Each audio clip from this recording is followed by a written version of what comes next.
The fog swallowed the valley whole that morning, and something inside it was moving.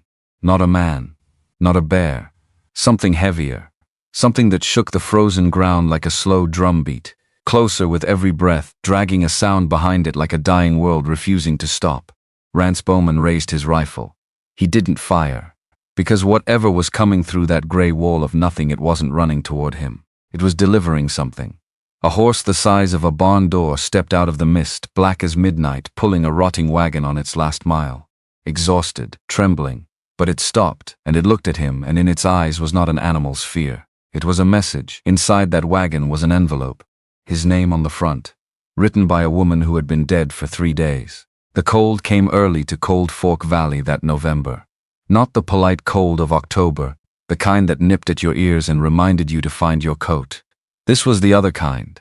The kind that moved into your bones like a tenant who had no intention of leaving. The kind that turned the mud to iron overnight and made the fence posts groan like old men rising from their chairs. Rance Bowman had been awake since 4. Not because he could not sleep, because there was no point. He pulled on his flannel shirt in the dark. Red and black check, worn thin at the elbows, soft as a second skin. Then the canvas trousers. Then the boots left one first, always left one first, a habit so old he could not have told you where it came from. He shrugged into the buffalo hide coat that hung by the door and settled his felt hat low over his forehead. And he walked out into the dark without lighting a lamp. He did not need one. He had walked this land in the dark for 20 years. He knew where the ground dipped near the south fence. He knew where the frost heaved up a root each winter and tried to send a man sprawling. He knew the sound the barn door made when the temperature dropped below a certain point, a low complaint, a single drawn-out note, like something wounded and too proud to cry out. He knew all of it, which was the trouble. A man who knows every inch of his land, every sound and smell and temperature of it. A man who has worked it alone until the working of it is the same as breathing. That man does not need a lamp to find his way, but he also cannot pretend he does not see what the land has become. Every cracked fence post, every thin cow, every acre that used to run deep with grass and now showed its ribs through the stubble. Rance stopped at the south fence line and looked out across the valley. The fog sat heavy on the fields, not drifting, sitting, pressing down on everything like a hand that had made up its mind. The mountains were gone behind it. The ridge was gone. Even the tree line at the far end of the pasture had dissolved into gray, and the world shrank down to just this cold field, this rusted wire, this man standing alone in the dark with wire cutters in his hand, and 22 days left before the bank came for everything his father had built and everything his grandfather had sweated into the soil before that. He reached for the wire. The barb caught his glove, and he worked it free without looking down. His hands knew the job. They had known it for so long that his mind was free to go where it wanted, and where it wanted to go this morning was the same place it went every morning, which was nowhere useful and everywhere painful. The number 2400. The face of Silas Pratt across the desk at the Cold Fork Bank, smooth and patient and utterly without mercy. The way a man looks when he has already decided the outcome and is simply waiting for the paperwork to catch up. The notice on the table back in the house, folded and refolded until the creases had gone soft. The paper thin along the lines where he kept opening it and closing it as if the words might change. They did not change. December 1st. That was the date. December 1st, which was 22 days away, which might as well have been tomorrow. And above all of that, behind all of that, the thing he did not let himself think about directly, the way you did not look directly at the sun. The miner's lamp on the north slope. Silas Pratt talking to men from the Territorial Land Office in Helena. Pratt with his lawyer and his connections and his slow, patient certainty that the 40 acres Margaret had bought with her own money, the 40 acres on the north ridge where the old pine stood, with the initials carved into its bark, those acres were about to be taken too, on a technicality. Because Pratt had found a man who said the transfer of title had a flaw, a missing signature on a secondary document, a clerical error from 6 years ago. The kind of thing that should not matter, and in a fair world would not matter. But this was not a fair world, and Silas Pratt had already spoken to Judge Harker about it. Rance snapped another section of bad wire free. He let it fall into the mud. He did not look up at the north ridge. He knew what was up there. He did not need to look. The fog shifted. Just slightly. Just enough. He stopped, set the wire cutters down on top of the post. He was not sure why. Some instinct that lived below the level of conscious thought, the same instinct that had kept him alive for 15 years on Cold Ridge before he came down and built this place. The instinct that said, something changed, pay attention. He listened. Nothing. Wind through dead grass. A far-off creak from the barn. Buck coughing once in the corral, the old quarter horse's morning habit, and then, low and rhythmic, heavy, coming from the direction of the timber on the eastern slope, from somewhere in the fog and the silence. Not wind, not a tree, not any sound this valley made on its own. Thump, thump, thump. Each one sank into the frozen ground and came up through his boots. Rance went still the way a mountain man goes still. Not tense, not coiled, just absolutely quiet, the way water goes quiet before it turns to ice. His right hand found the rifle leaning against the fence post without his eyes moving from the fog. His fingers closed around the cold barrel. He did not chamber around, not yet. Whatever was in that fog, it was heavy, moving steady, not circling the way a predator circled, not crashing the way a spooked animal crashed, moving with a kind of exhausted purpose, like something that had decided where it was going a long time ago, and was now simply finishing the job regardless of what it cost. Then came the sound of wood screaming. An axle. Old iron and older wood protesting under a load it had been carrying too long. It came through the fog like a voice, like something announcing itself. And then the brush at the tree line opened. And Rance Bowman, who had seen grizzly bears, who had weathered blizzards on open ground at 10,000 feet, who had watched lightning strike a tree 3 feet from where he stood and felt the heat of it on his face. Rance Bowman forgot to breathe. It was a horse. Except that was like saying a mountain was a hill. The animal that stepped out of the fog was black from nose to tail, the kind of black that did not catch the light but swallowed it. And it was enormous in a way that rearranged your sense of what a horse was. 19 hands if it was an inch, maybe more. Its chest was wider than a whiskey barrel. Its shoulders were built like a mill wheel. A white blaze ran down the center of its face, jagged and bright, like a crack of lightning frozen in place. It moved at a walk, each step slow and deliberate and deeply, terribly tired, its head hanging low on its neck, steam pouring from its nostrils in great rolling clouds. Behind it a wagon. Old buckboard, rotting sideboards. Canvas patched over and over until the patches had patches. The wheels were so thick with frozen mud that they barely turned, dragging rather than rolling, and the whole thing lurched and shuddered across the frost-hard ground like it was held together by stubbornness and memory rather than wood and iron. Rance lowered the rifle, slowly, all the way down. Easy, he said, not loud. The word came out of him the way breath came out. Just something that happened. The horse's head came up instantly. Ears flat, eyes wide, showing white at the edges. One massive front hoof came down hard enough to send frozen dirt spinning. The animal threw its weight sideways, placing itself between Rance and the wagon with the speed that had no business existing in something that exhausted. Not aggression. Protection. Rance stood completely still. He had spent 15 years reading animals on Cold Ridge, elk and bear and mountain lion and every variety of horse and mule that passed through this territory. He knew the difference between a creature that wanted to hurt you and a creature that was afraid for something else. This horse was not defending itself. It was defending the wagon. There was a difference, a significant one. And this animal knew exactly what it was doing. Smart, exhausted, and completely, desperately serious. Rance set the rifle down on the ground. Both hands visible, open, fingers spread. He stepped one pace to the left, taking himself further from the direct line to the wagon. Then he stopped again. Let the horse look at him. Let it calculate. He understood animals better than he understood most people. He understood the math of it. The horse had been walking, God knows how long in cold that would have dropped a lesser animal. Its chest was lathered where the harness sat, the foam already freezing along its shoulders. Its legs trembled with a fine, persistent tremor that spoke of hours, maybe days, of effort. It had nothing left, and still it stood between him and that wagon. Rance thought about Margaret, not deliberately. He never thought about her deliberately anymore. It was too much like pressing a bruise to see if it still hurt. But she came anyway, the way she always came when something moved him. The way she used to hum in the kitchen, low and without tune. The way she tilted her head when she was listening to something she found interesting. The 3-note whistle she always answered when he called her in from the garden. because she said shouting was for cattle drives and hog calls. He pursed his lips. He whistled. 3 notes. Low, then lower, then back up to the middle. The sound went out into the fog and hung there. The horse's ears came forward. Just a fraction, just enough. Rance whistled again. Same 3 notes, no more. He kept his hands where they were. He kept his eyes soft, not direct, looking at the ground to the left of the horse, rather than at the horse itself, the way you looked at something you were not trying to claim. The horse's breath slowed. One long exhale, steam rolling out in a great cloud that caught the pale morning light. The bared teeth disappeared. The ears stayed forward. The massive animal stood there in the ruin of its own exhaustion, and it listened to those 3 small sounds, and something in it, something that had been wound tight for a very long time, came loose. Just a little. Just enough.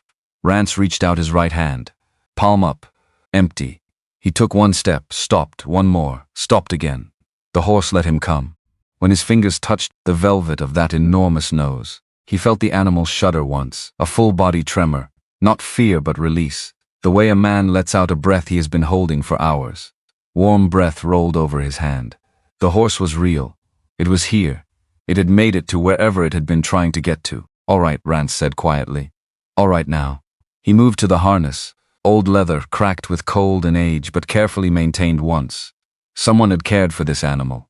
Not recently, but once with real attention, real knowledge. He worked the buckles loose with practiced hands, taking the pressure off the shoulders first, and the horse stood absolutely still for it, watching him from the corner of one great dark eye. Rance looked at the wagon. The canvas flap was tied down with a piece of frozen twine. His fingers were clumsy with cold by the time he worked it free and he pulled it back. Inside, on a bed of old straw, a calf, red and white. Hereford, young enough that the cold should have taken it hours ago.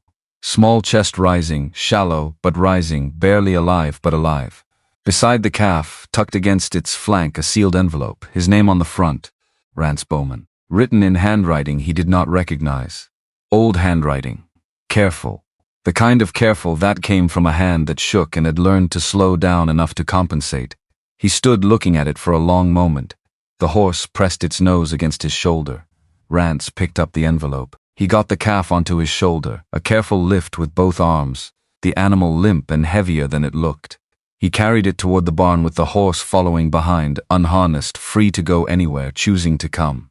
He did not lead it. It simply came. 3 steps behind him, steady as a shadow, hooves crunching in the frozen mud. Inside the barn he worked fast. Heat lamp set up in the corner stall. Fresh straw. Buck regarded all of this from his own stall with profound suspicion and chose not to comment. Rance mixed milk replacer in a bucket with hands that had done this before, that knew the temperature and the ratio without measuring, and he knelt beside the calf and got it to drink, a little, then a little more. The horse stood at the stall entrance, watching every movement. When the calf was covered and sleeping, Rance stood up and looked at the horse properly for the first time in full light. Even inside the barn, it made the space feel different.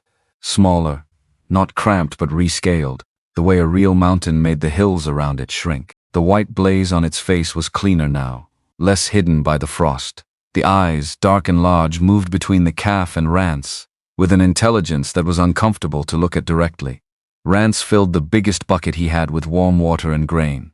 The horse drank for a long time. Then it stood still while Rance ran his hands along its neck and shoulders, checking for injury, finding nothing worse than exhaustion and cold.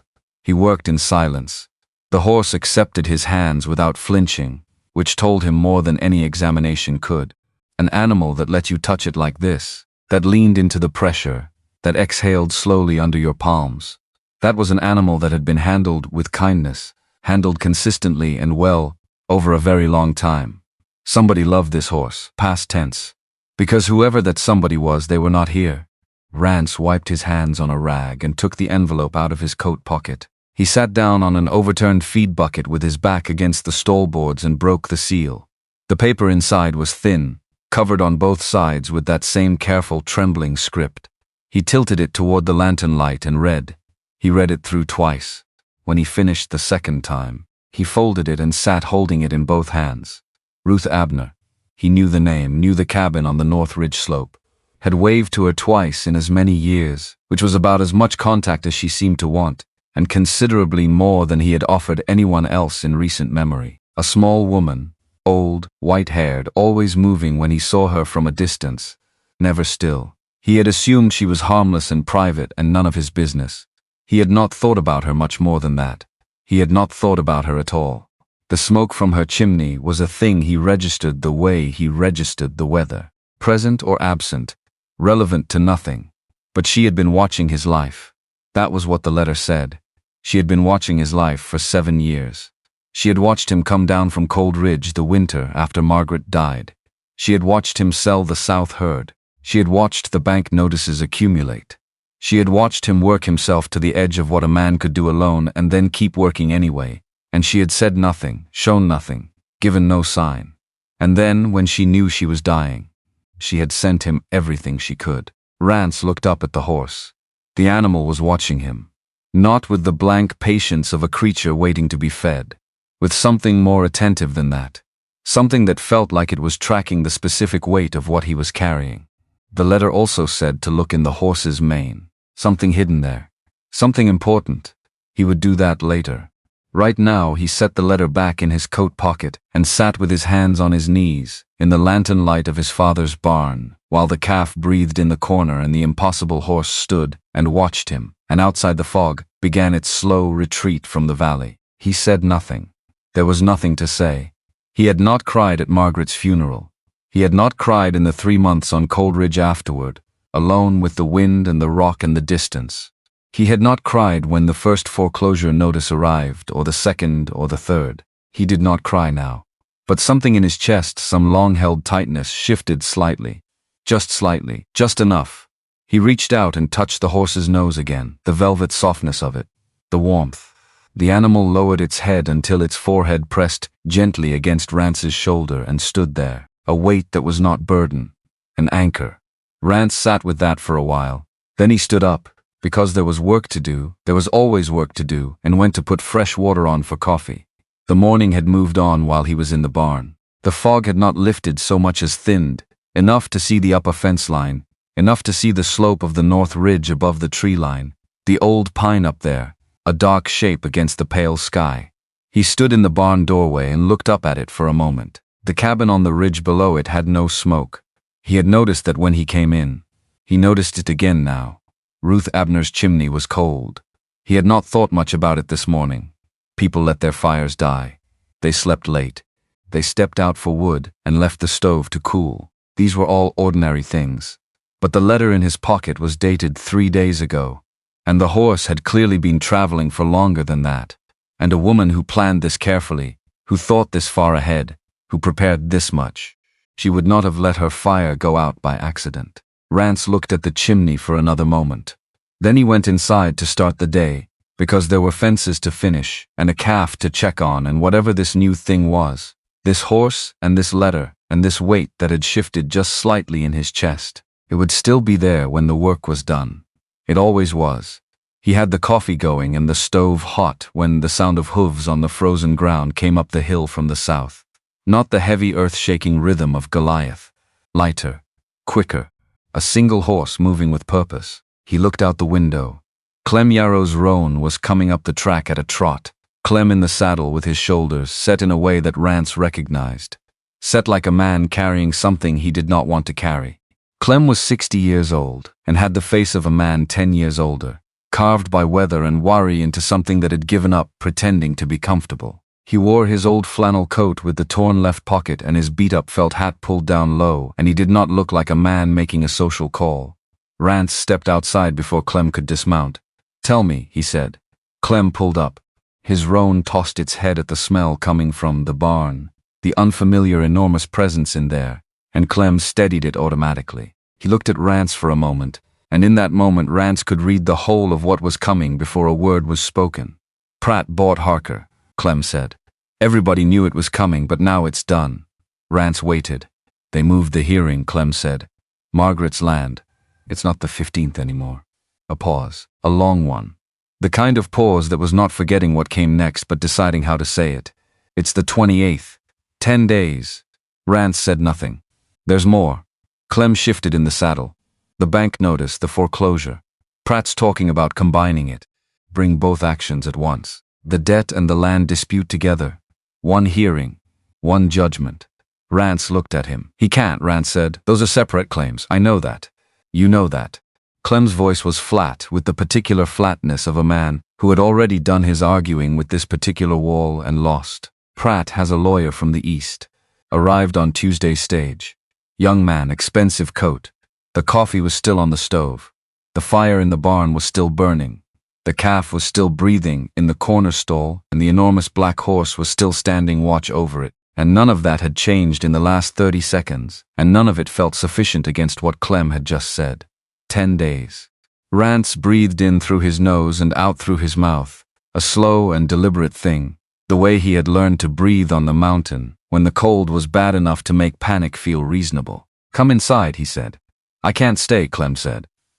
Martha's got the 2 youngest boys sick and the middle fence is down on the west side. Coffee then. Clem shook his head. I'm sorry, Rance. He said it simply, without decoration, the way old men said things that they meant and wished they did not have to. I'm sorry to bring it. Somebody had to. Clem turned his horse. Stopped, turned back. There's something else. Rance waited again. That horse that came in this morning. Clem nodded toward the barn. Half the valley felt it walking. Morrison at the store was asking who it belonged to. It came with a letter, Rance said. From who, Abner? Clem stared at him. Then Clem looked up at the ridge, the cold chimney. He looked at it for long enough that Rance knew Clem was putting the same things together. The silence from up there, the smoke that had not risen this morning, the careful, deliberate preparations of a woman who had known her time was ending. God rest her, Clem said quietly. Yes, they stood with that for a moment, in the way that men in this territory stood with difficult things. Not long, not with words, just a moment, a breath, an acknowledgement, and then the day resumed because the day always resumed. Clem rode back down the track. Rance went inside. He poured coffee he did not drink and stood at the window and looked across the valley, past the thin fence lines and the brown fields and the pale frozen creek bed, to the ridge, the north slope. The old pine up there with the bark carved in 2 places, his initials and hers and the date, and below the date a single word that had been her idea, and that he had carved anyway because she asked. Always. Pratt wanted that land, not because of the trees or the grass or the view, because men from the territorial office had been walking it in the summer, poking at the rock with picks, and whatever they found there was worth more to Silas Pratt than the trouble of taking it. The delay hearing was not about a clerical error. The clerical error was a door, and Pratt intended to walk through it, and now the door had moved 10 days closer. Rance set down the coffee cup. He took the letter back out of his pocket and read it again, more slowly this time. Past the explanation of the horse, past the instructions about the calf, to the part he had skimmed the first time, the part that sat in his chest now with a weight he was still measuring. She had known Margaret. Ruth Abner had known his wife, not well, not for long. But she had known her, had spoken with her, had understood something about her that she had written down and sealed into an envelope, and sent to him 7 years after the fact via a horse that had crossed half a frozen mountain alone. She had watched over him, because Margaret had asked her to. That was what the letter said. Not in those exact words.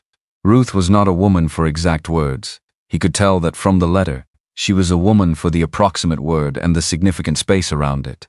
But what she meant was clear enough. Margaret, before she was gone, had asked this woman she barely knew to keep watch over the man she was leaving behind. And Ruth had done it. 7 years. From up on that ridge, with her fire and her silence, and her big black horse that she was training. For reasons the letter only hinted at, she had watched over him, and now she was gone too, and the horse was here, and there were 10 days. Rance folded the letter one more time and put it back in his pocket. He put on his coat. He settled his hat. He walked back out into the cold to finish the fence, because the cows would not keep themselves in, and hope, which was what he had already decided to call the calf without consciously deciding anything. Hope was alive and needed checking in an hour. The fog was burning off now. Not gone, but thinner. He could see the ridge line. He could see the pine. He did not stop walking to look at it, but he noticed as he passed the south gate and picked up his wire cutters that the weight in his chest was still shifted, still slightly different from what it had been yesterday or the day before or any day in the last 7 years. He did not name it. He did not examine it, but it was there. He went back to fixing the fence. He worked until the light changed. He worked until Buck coughed again in the corral, and the sound of it rolled across the quiet valley and came back to him off the tree line. He worked until his hands stopped feeling like his hands and became just tools doing what tools did. He worked until the notices in his pocket, the letters, the dates, the numbers, receded to the back of his mind where they lived like embers, always there, always warm, never quite going out. He worked. Because that was what a man did when the ground was shifting under him and the sky was gray and the options had narrowed down to a thin, cold corridor with a door at the end of it that he could not yet see. You worked. You kept your hands moving and your eyes on what was in front of you, and you waited to see what came out of the fog next. He found it on the fourth day, not because he was looking, because the brush caught on something hard when he was working out a tangle near the withers, and his hand stopped before his brain caught up, the way a hand will when it knows something the rest of you has not processed yet. He set the brush down, parted the mane with his fingers. The hair was thick as rope, black as the bottom of a well, and somewhere deep in it, pressed flat against the skin, was a small copper tube, sealed at both ends, no bigger than 2 fingers laid side by side. Rance stood there in the barn, with his hands in a horse's mane at 5 in the morning, and felt the particular stillness of a man who has just understood that the ground beneath him is more complicated than it appeared. He worked the tube free carefully, rolled it between his palms. The seam at each end had been soldered shut, not crimped, soldered, which meant someone had access to tools and someone had taken real time with this. Someone had meant for whatever was inside to survive: water, distance, time. Whatever was in here was meant to arrive. He pulled the small cork from one end and tilted it. A roll of paper slid out into his palm, thin paper, dense writing. 2 separate sheets folded together, and when he spread them flat against the stall board and tilted his lantern close, he saw immediately that they were not the same kind of document. The first was a log, 8 years of it. Ruth Abner's handwriting, the same careful trembling script from the letter, but more compressed here, more deliberate. The way a person writes when they are writing for record and not for feeling. Dates running down the left margin. Notes on the right. The subject throughout was the horse, Goliath. She had named him Goliath because he was the largest animal she had ever seen, and because, she had written in the margin of the first entry, he was gentle, and she had always thought that was the more important part of the story. 8 years of training. 8 years of patience and observation and careful note-taking about what worked and what did not. How he responded to voice. How he responded to posture. How he learned to read the weight and balance of a person standing beside him and adjust his own stance accordingly. Pages of this, careful, methodical, devoted, and near the back of the log, written larger than the rest, underlined once.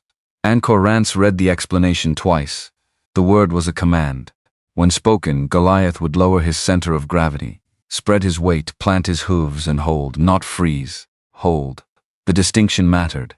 A frozen horse was tense, reactive, a coiled thing waiting to uncoil. An anchored horse was the opposite, settled, deliberate, offering itself as something solid in a world that was not. Ruth had trained him for this specifically, for people who needed something to hold on to, for people who could not stand on their own, for people whose legs had stopped working, or whose hands had stopped cooperating, or whose minds had gotten lost somewhere in a darkness that no doctor had a name for yet. She had read about a doctor back east who believed that large, calm animals could do something for such people that medicine and time could not quite reach. She had believed him. She had spent 8 years making proof of it. Rance looked at the horse. Goliath looked back, and then Rance looked at the second sheet, which was not a log. It was a copy of a land document, Margaret's land, the 40 acres on the North Ridge. The original purchase record, dated 7 years ago, with Margaret's signature at the bottom, clear and steady, the signature of a woman who knew exactly what she was doing. Below that, a second signature, a notary seal, and below that, a handwritten note in Ruth's script, original filed with Mr. James Aldred, attorney, Billings, 3 weeks prior to the writing of this document. Mr. Aldred has been instructed to present this in the event of any legal challenge to the title.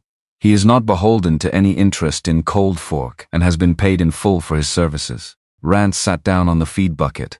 He sat there for a while. Ruth Abner had known. She had known Pratt would come for that land, or someone like Pratt would come for it, and she had prepared for it the way she had prepared everything. Quietly. Completely. From a distance. Without telling anyone, because telling anyone would have required explaining how she knew, and explaining how she knew would have opened doors she had chosen to keep closed. He looked at the copper tube sitting in the straw beside his boot, hidden in a horse's mane, sealed against water and cold, waiting for the right hands to find it. He had thought the letter was the whole of what Ruth had left him. It was not. Not even close. He was still sitting there, both sheets of paper in his hands, Goliath breathing slow and even beside him, when a sound came from outside that was not the valley's sounds. Not wind, not buck, not the creak of the barn in cold air. Hooves, single horse, moving deliberately, not rushing, not sneaking, just coming up the track like someone who had somewhere to be and intended to be there. Rance stood up and put the papers back in the tube and the tube in his coat pocket. He settled his hat. He walked to the barn door and looked out. A woman. Coming up the track on a dark bay horse, sitting straight in the saddle the way people who rode long distances sat, not stiff, just settled, with the particular economy of someone for whom riding was not recreation but transportation. She wore a long riding coat the color of pine needles, dark green over the brown of her traveling skirt, and a riding hat pulled down against the wind. A leather bag hung from the saddle horn, fat with contents, the kind of bag that was not a saddlebag but a working bag, the kind you carried when the contents of it were the point of the trip. She rode to within 20 feet of the barn and stopped. She looked at Rance. He looked at her. And then, without dismounting, without preamble, without any of the conventional opening that people in this territory used to announce themselves and their business, she said, "Your west fence has a gap about 40 yards south of the ridge gate, 3 rails down. Your cattle will find it by afternoon if the wind picks up." Rance blinked. She had been looking at his fence on the way in, had catalogued the problem, was now delivering the information the way a person delivered information that was useful and therefore worth delivering. No performance in it, no attempt to impress, just the fact offered plainly. "Who are you?" he said. "Nell Cutter. I came from Billings." She did not elaborate. She watched him the way he watched unfamiliar horses, with patience and assessment and no particular hurry. "I was a doctor there. I'm building a program here, or trying to. Ruth Abner wrote to me." Ruth wrote to a lot of people. "She wrote to me 2 months ago." Nell shifted in the saddle, not nervously, adjusting her weight the way riders did after long miles. "She told me about the horse. She told me about the training. And she told me to come here if I wanted the program to have a future, because this was where the horse would go." Rance said nothing. "She was right about that part," Nell said, glancing past him into the barn where Goliath stood visible in the lantern light. "He went here." He did. A pause. Not uncomfortable, just present, the way silences were when two people were each deciding how much to trust the other and had not finished deciding yet. "How long did it take you?" Rance said. 3 days from Billings. I stopped in town last night. Deputy Shaw told me where to find you." She paused. "He also told me other things, about the bank, about Pratt. Shaw talks too much." Shaw was concerned. She said it without apology. He didn't know what else to do with his concern. Rance looked at her for another moment. Then he stepped aside from the barn door. "Coffee," he said. Not an invitation exactly. More of a concession.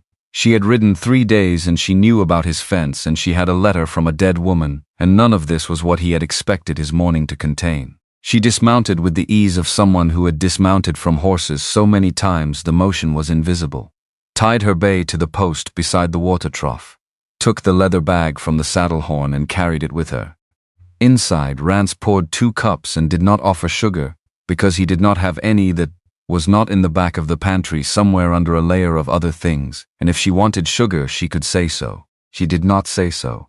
She set the bag on the table and opened it and began to take out papers. Not shuffling nervously, organizing, with the precise movements of someone who knew exactly where everything was and what it was for. Rance sat down across from her and waited. "Ruth's program," Nell said, spreading a hand-drawn diagram across the table. "She designed it 8 years ago. I met her 7 years back when I was working as a physician in a military hospital. She came to consult on a patient who hadn't spoken since Gettysburg. Hadn't spoken, hadn't eaten on his own, hadn't done much of anything. The doctors had done everything they could think of." A pause. "Ruth brought her horse. Not Goliath, an older one. She stood him in the hospital yard and she brought the patient out and she said nothing. She just waited. Rance looked at the diagram. What happened? He said. The man walked up to the horse, stood there for about 20 minutes. Then he said, out loud, first words in 4 years, "That's a big horse." Nell's voice did not change. She was not telling a dramatic story. She was reporting an event. He was eating on his own by the following week. The fire in the stove crackled. Goliath moved in the barn. A slow shift of weight, audible even through the wall. She spent the rest of her life refining it, Nell said. The program. What kind of horse? What training? What commands? Goliath is the result of 8 years of knowing what she was building toward. She looked up. She was dying when she wrote to me. She knew it. She also knew the horse needed to go somewhere that made sense for what he is. And she thought my ranch made sense. She thought you made sense. Nell said it without softness, as a plain observation. She watched you for a long time. Rance picked up his coffee cup, drank. The program needs land, Nell said. A paddock. Room to work. Somewhere people can come without it being a hospital or a doctor's office. Because most of the people who need this will not go to a hospital or a doctor's office. They've tried that. She tapped the diagram. I've been looking for a place since spring. Ruth's letter stopped my looking. And you need my ranch. I'm proposing a partnership, Nell said. Not a purchase. I'm not here to buy anything from you. The program has backing from a group of physicians in Billings who believe in what Ruth was doing. Their funding would cover your debt to Pratt's bank. In exchange, the program uses a portion of your land, and you serve as what Ruth called the anchor handler, the person who works with Goliath daily, who manages the physical operation. Rance set down the cup. She was watching him. No, he said. She did not flinch, did not argue, just watched him, waiting for what came after the no, because she was clearly a woman who understood that a first no was often a door and not a wall. The Northland, he said. Margaret's 40 acres, that's not in any agreement, not for any purpose, not to settle any debt, not as part of anything. I haven't mentioned the Northland. You will, his voice was flat, not unkind, just certain. Everybody does. It's the highest ground. It's got water. It's the most useful piece of this whole spread, and Pratt knows it, and your physicians in Billings would know it too if they looked at a survey. Nell folded her hands on top of the papers. I won't mention it, she said. Because I'm not interested in it. What I'm interested in is the space around this barn and the animal in it and the man who that animal walked 40 miles to find. A silence. He had not known the distance. 40 miles. Through November cold, through terrain that would slow a healthy horse, pulling a wagon with a failing calf inside. He looked at the barn wall as if he could see through it to where Goliath stood. I'm not a handler, he said. You whistled 3 notes and a horse that had been in protection mode for 40 miles stepped aside, Nell said. I'd argue otherwise. You heard about that. Deputy Shaw. Shaw, Rance said. Needs a new occupation. Something moved across Nell Cutter's face then. Not quite a smile. Something in the vicinity of a smile viewed from a distance. She gathered her papers back into the bag with the same precise movements. I'm not asking you to decide today, she said. I'll need to see Goliath. Check his condition after the journey. That'll take time. The bay needs rest. She looked up. Ruth mentioned a room you weren't using. Rance stared at her. She stared back. The storeroom, she said patiently. She said there was a storeroom at the back of the house that was empty. She said you'd cleared it out 3 years ago and hadn't put anything back in it. He had cleared it out 3 years ago. He had thought about making it into something.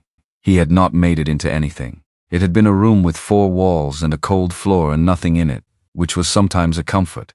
There's a cot, he said finally. It's not warm. I've slept in field hospitals, Nell said. I'll manage. That was how Nell Cutter came to stay at the Bowman Ranch. Not invited exactly. Negotiated into. With the kind of precision that Rance would come to recognize as simply how she moved through the world, not forcing, not pleading, just identifying what made sense and what did not and proceeding accordingly. She spent the rest of that first day with Goliath, not doing anything in particular, or nothing that looked like anything in particular.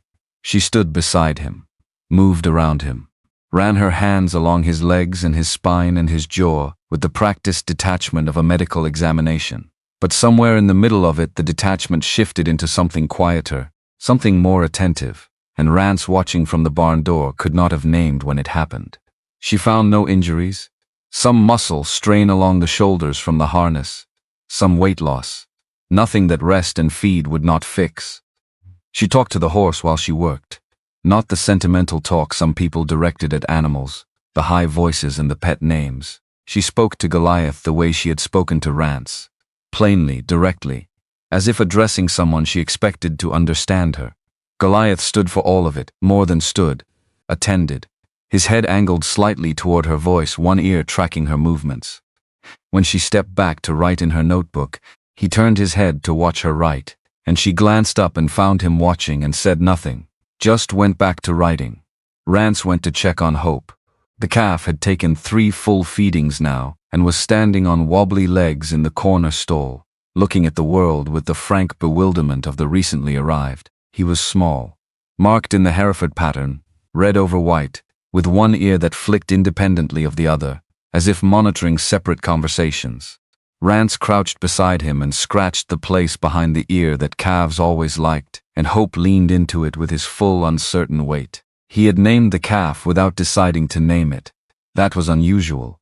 He had not named anything in 7 years that did not already have a name. He thought about that while he fed Hope that evening, the winter dark coming down early and fast the way it did in November, the temperature already dropping back to brutal before supper.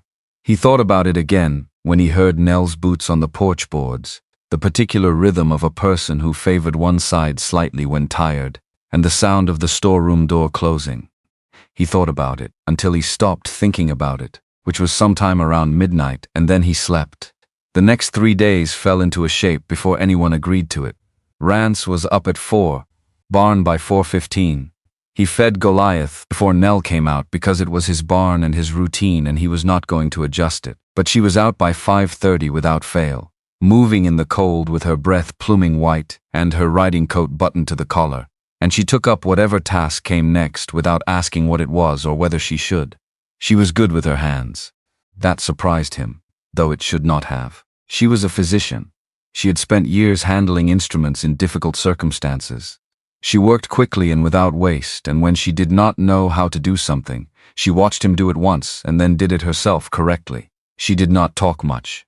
Neither did he, which meant the mornings were mostly quiet. 2 people and a horse and a calf, and the particular silence of work being done in cold air without performance.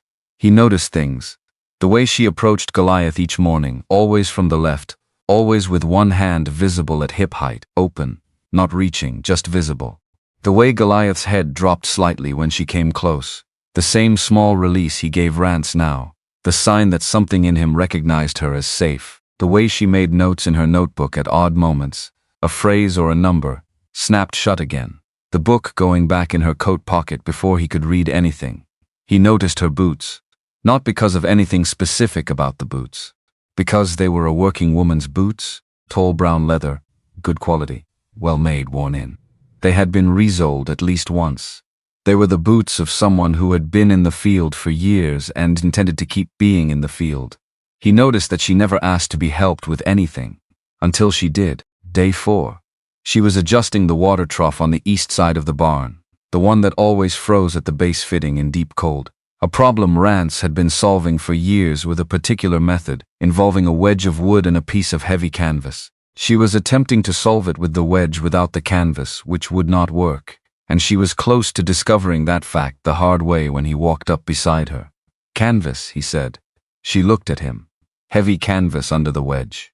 Otherwise the wood splits when it heats and contracts. He went and got the canvas from its peg without waiting for a response, brought it back. She watched him fit it. Then she took over and finished the job herself. "Thank you," she said. "Cold does particular things to wood," he said. "Takes time to learn." "How long have you been learning it?" 20 years on the mountain. 7 more down here." She looked at him then. Actually looked. Not the assessing look she used in the barn, the professional taking in of information. Something else. Briefer. More careful. 20 years on the mountain, she said. "Alone mostly. That's a long time."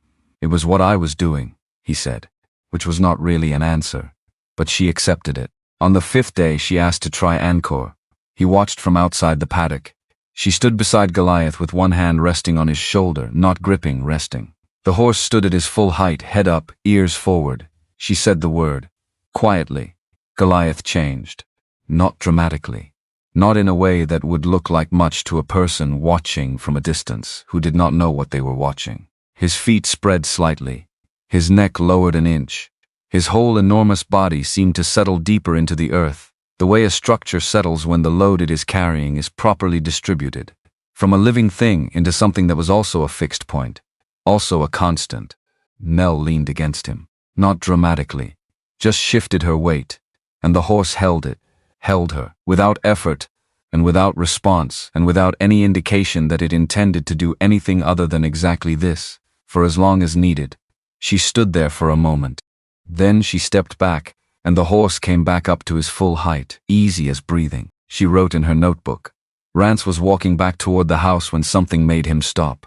Not a sound, not a movement, just some shift in the air, some change in the quality of the silence. The way silence had a quality when you had spent enough years alone in it to learn its different kinds. He turned back.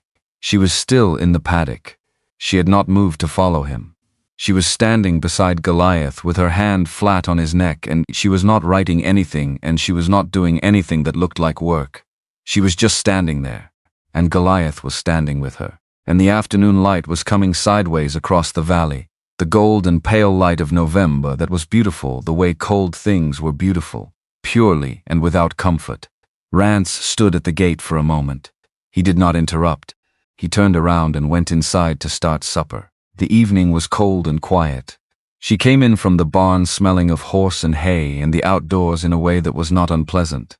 He had made stew with the last of the dried beef and some root vegetables, and there were 2 bowls on the table when she came in, and she sat down without being asked because they were past asking now.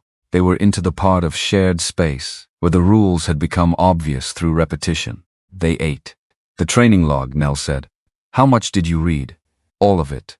The note about weight distribution. Yes, she was solved something there, Nell said. Something I hadn't worked out, the way he shifts before the person leans, not after. Anticipates. I don't know how she trained that. I've been working with horses for 15 years and I don't know how you train anticipation. You train trust, Rance said. The anticipation follows. She looked at him across the bowls of stew. He looked back. Yes, she said. Exactly that. A pause. Your fence on the west side, she said. The gap I mentioned. Fixed it yesterday. I know, I saw. She went back to eating. There's another section near the bottom of the south slope. Lower rail is rotting through. Another hard freeze and it'll go. He had not checked the south slope this week. He should have checked the south slope this week. I'll look at it tomorrow, he said. I'll come, she said. Not a question. He nodded. Also not a question. After supper she went to the storeroom and he sat by the fire for a while with the copper tube and the papers in his hand. He read the training log again from the beginning, not for information this time.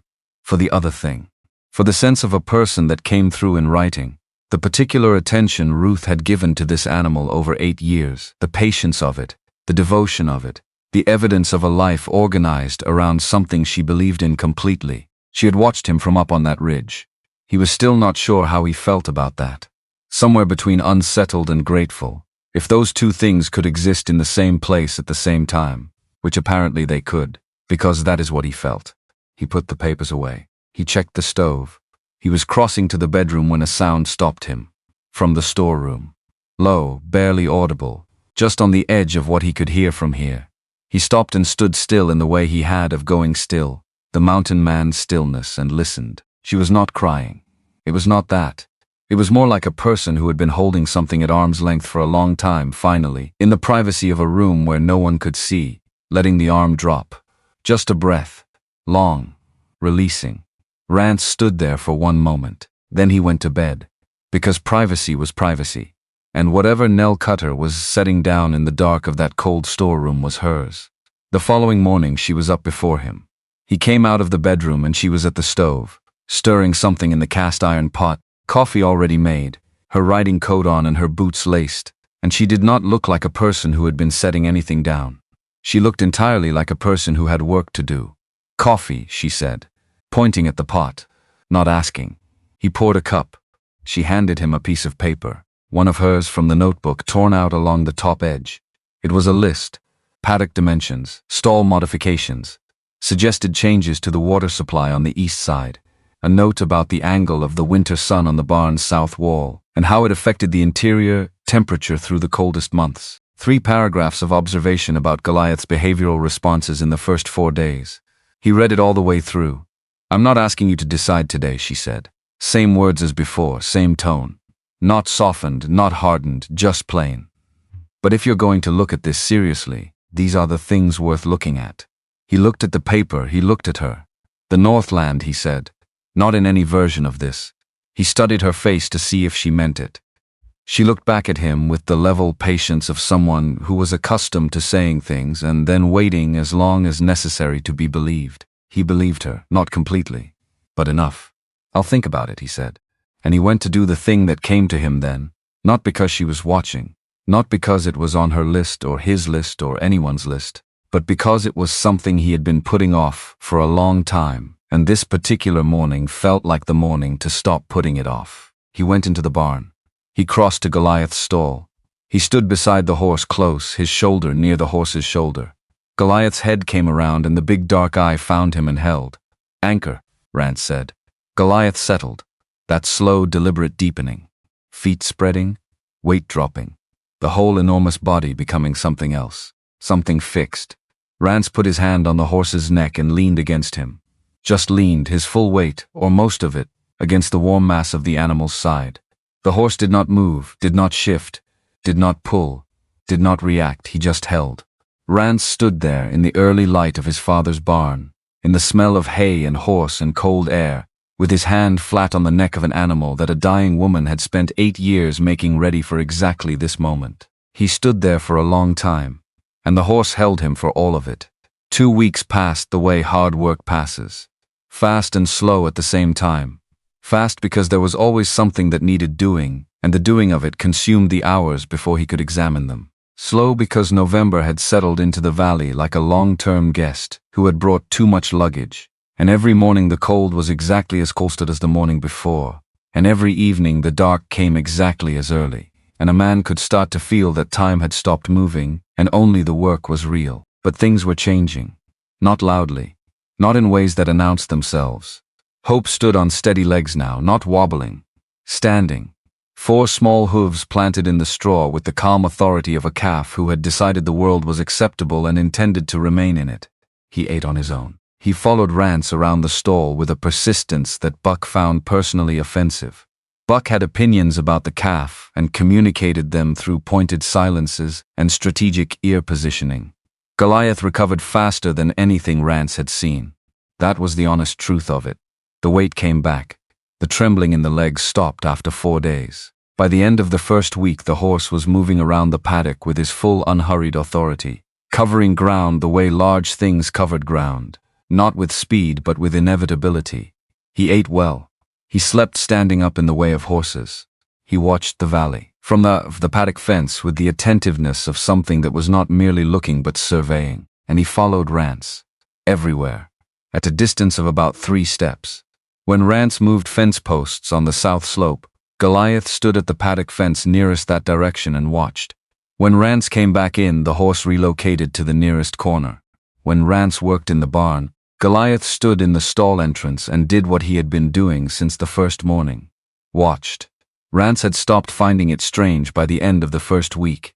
By the middle of the second week, he had started talking to the horse the way he had, long ago, talked to the mountain. Not constantly. Not the way some people talked at animals, as if filling silence was a moral obligation. But when something needed saying and there was no one to say it to, Rance said it to Goliath. Short things. Observations about the weather. Notes about what needed fixing. Once, and he would not have been able to explain why this moment and not another. A single sentence about Margaret. What she used to say when the first real freeze hit and the valley went white. She used to say it looked like God had ironed the wrinkles out. Goliath had made no response to this, but he had exhaled slowly, and Rance had felt something release slightly, some knot behind the sternum, loose for a moment before the morning took over again. The routine with Nell settled into shape the same way. She was precise without being rigid. She had her work and he had his, and there was enough overlap to require coordination, but not so much that they were in each other's way. She spent 3 hours each morning with Goliath. Not always doing things you could put a name to. Sometimes working him through specific responses, specific commands, watching how he loaded weight and shifted stance. Sometimes just being near him, standing at the fence while he moved. Her notebook open but not always writing in it. She fixed things without asking if she should fix them. That was the part he had not expected. He came back from checking the north fence one afternoon to find the rusted hinge on the barn door replaced. Not repaired. Replaced. With a new hinge she had evidently obtained from the supply shed, without asking where it was, which meant she had found the supply shed on her own, which meant she had been looking around the property with more attention than he had realized. He stood looking at the new hinge for a moment. There was a spare in the back of the shed, she said from behind him. He had not heard her come up. He would have heard almost anyone else. The old one was going to fail, probably within the week. I know. You were going to fix it. Yes, I got there first. She walked past him into the barn. The hasp on the feed room door is next. I'll need a different size bolt. He stood there another moment. She was right about the hasp. He had been meaning to address it for 2 months. Morrison's store, he said. I know where it is. Of course she did. The evenings were quieter, not silent, just contained. She wrote in her notebook after supper. He sat by the fire and read or did the accounts, which was not so much reading as a form of self-inflicted pain he returned to out of habit, the numbers never changing into numbers he wanted them to be. But sometimes they talked. Not about the program. Not about the partnership documents she had drafted and left folded on the corner of the table for him to look at when he was ready, which he had looked at twice and not yet signed. They talked about other things. She had been a field physician. She said this without emphasis, as a fact, and only when he asked what the bag was for, the specific bag she kept closest to hand, the one with the different weight than the others. I spent 4 years following troop movements, she said. Western campaigns. Before that, 2 years in a military hospital. Before that, school. Where? Ohio. Then apprenticeship in St. Louis. She paused. Most of the doctors I worked with were surprised to find a woman on the field. Some of them never stopped being surprised. The ones who mattered got over it. And the ones who didn't matter weren't around long enough to worry about. He absorbed that. The program, he said, and then stopped himself. She waited. Ruth's letter, he said differently. She said she designed this for people who couldn't reach the ordinary help. People who'd stopped trying. Yes, that was deliberate. That part? The whole thing was deliberate, Nell said. But that part especially. Because the people who've stopped trying aren't going to walk into a doctor's office. They won't respond to a clinic or a hospital. But some of them will stand next to a horse. Why? She thought about it seriously, not reaching for the easy answer. Because a horse doesn't ask anything, she said finally. A doctor asks. A minister asks. A well-meaning neighbor asks. They all want you to say the right thing, feel the right thing, move in the right direction. A horse just, she stopped, is there, and sometimes being there is the whole of what's needed. Rance looked at the fire. He thought about the morning he had said the word anchor for the first time, the specific quality of that moment. The horse's weight against his side. The way the barn had gotten quieter, or he had gotten quieter, or both. He did not say any of that. I'll look at the documents again tonight, he said, which was not a signature, but it was not a no, and she knew the difference. The good days ended on a Wednesday. He knew something was wrong before Clem Yarrow's roan cleared the top of the south track. Something in the way the horse was moving, pushed harder than Clem usually pushed it. Rance was in the paddock when he heard the hooves, and he was at the gate by the time Clem pulled up. Clem's face was the face of a man who had been carrying bad news for too long already and needed to put it down. Morrison, Clem said. Pratt got to him. Rance waited. Won't sell to you on credit anymore. Said he had no choice. Clem looked genuinely pained. I don't think he wanted to. But Pratt told him he'd call in the loan on the store if Morrison kept doing business with you on terms. Rance said nothing, there's more. Of course there was. The program, Clem said. He glanced past Rance to the paddock, to the barn, to the place where Nell's bay was visible through the barn door. The town council. Pratt spent 2 evenings buying suppers at the saloon and talking to 3 of the 5 members. He's proposing an ordinance. Any commercial operation in the valley needs council approval. The vote's Thursday. That's 2 days. Yes. And you think he has the votes? I think he already has 2 and he's working on the 3rd. Clem shifted in the saddle. Young Garrett on the council. He's got a loan with Pratt's bank, same as half the valley. And Pratt's been very, A pause. Attentive to that relationship. Rance looked at the mountains. Gray sky today.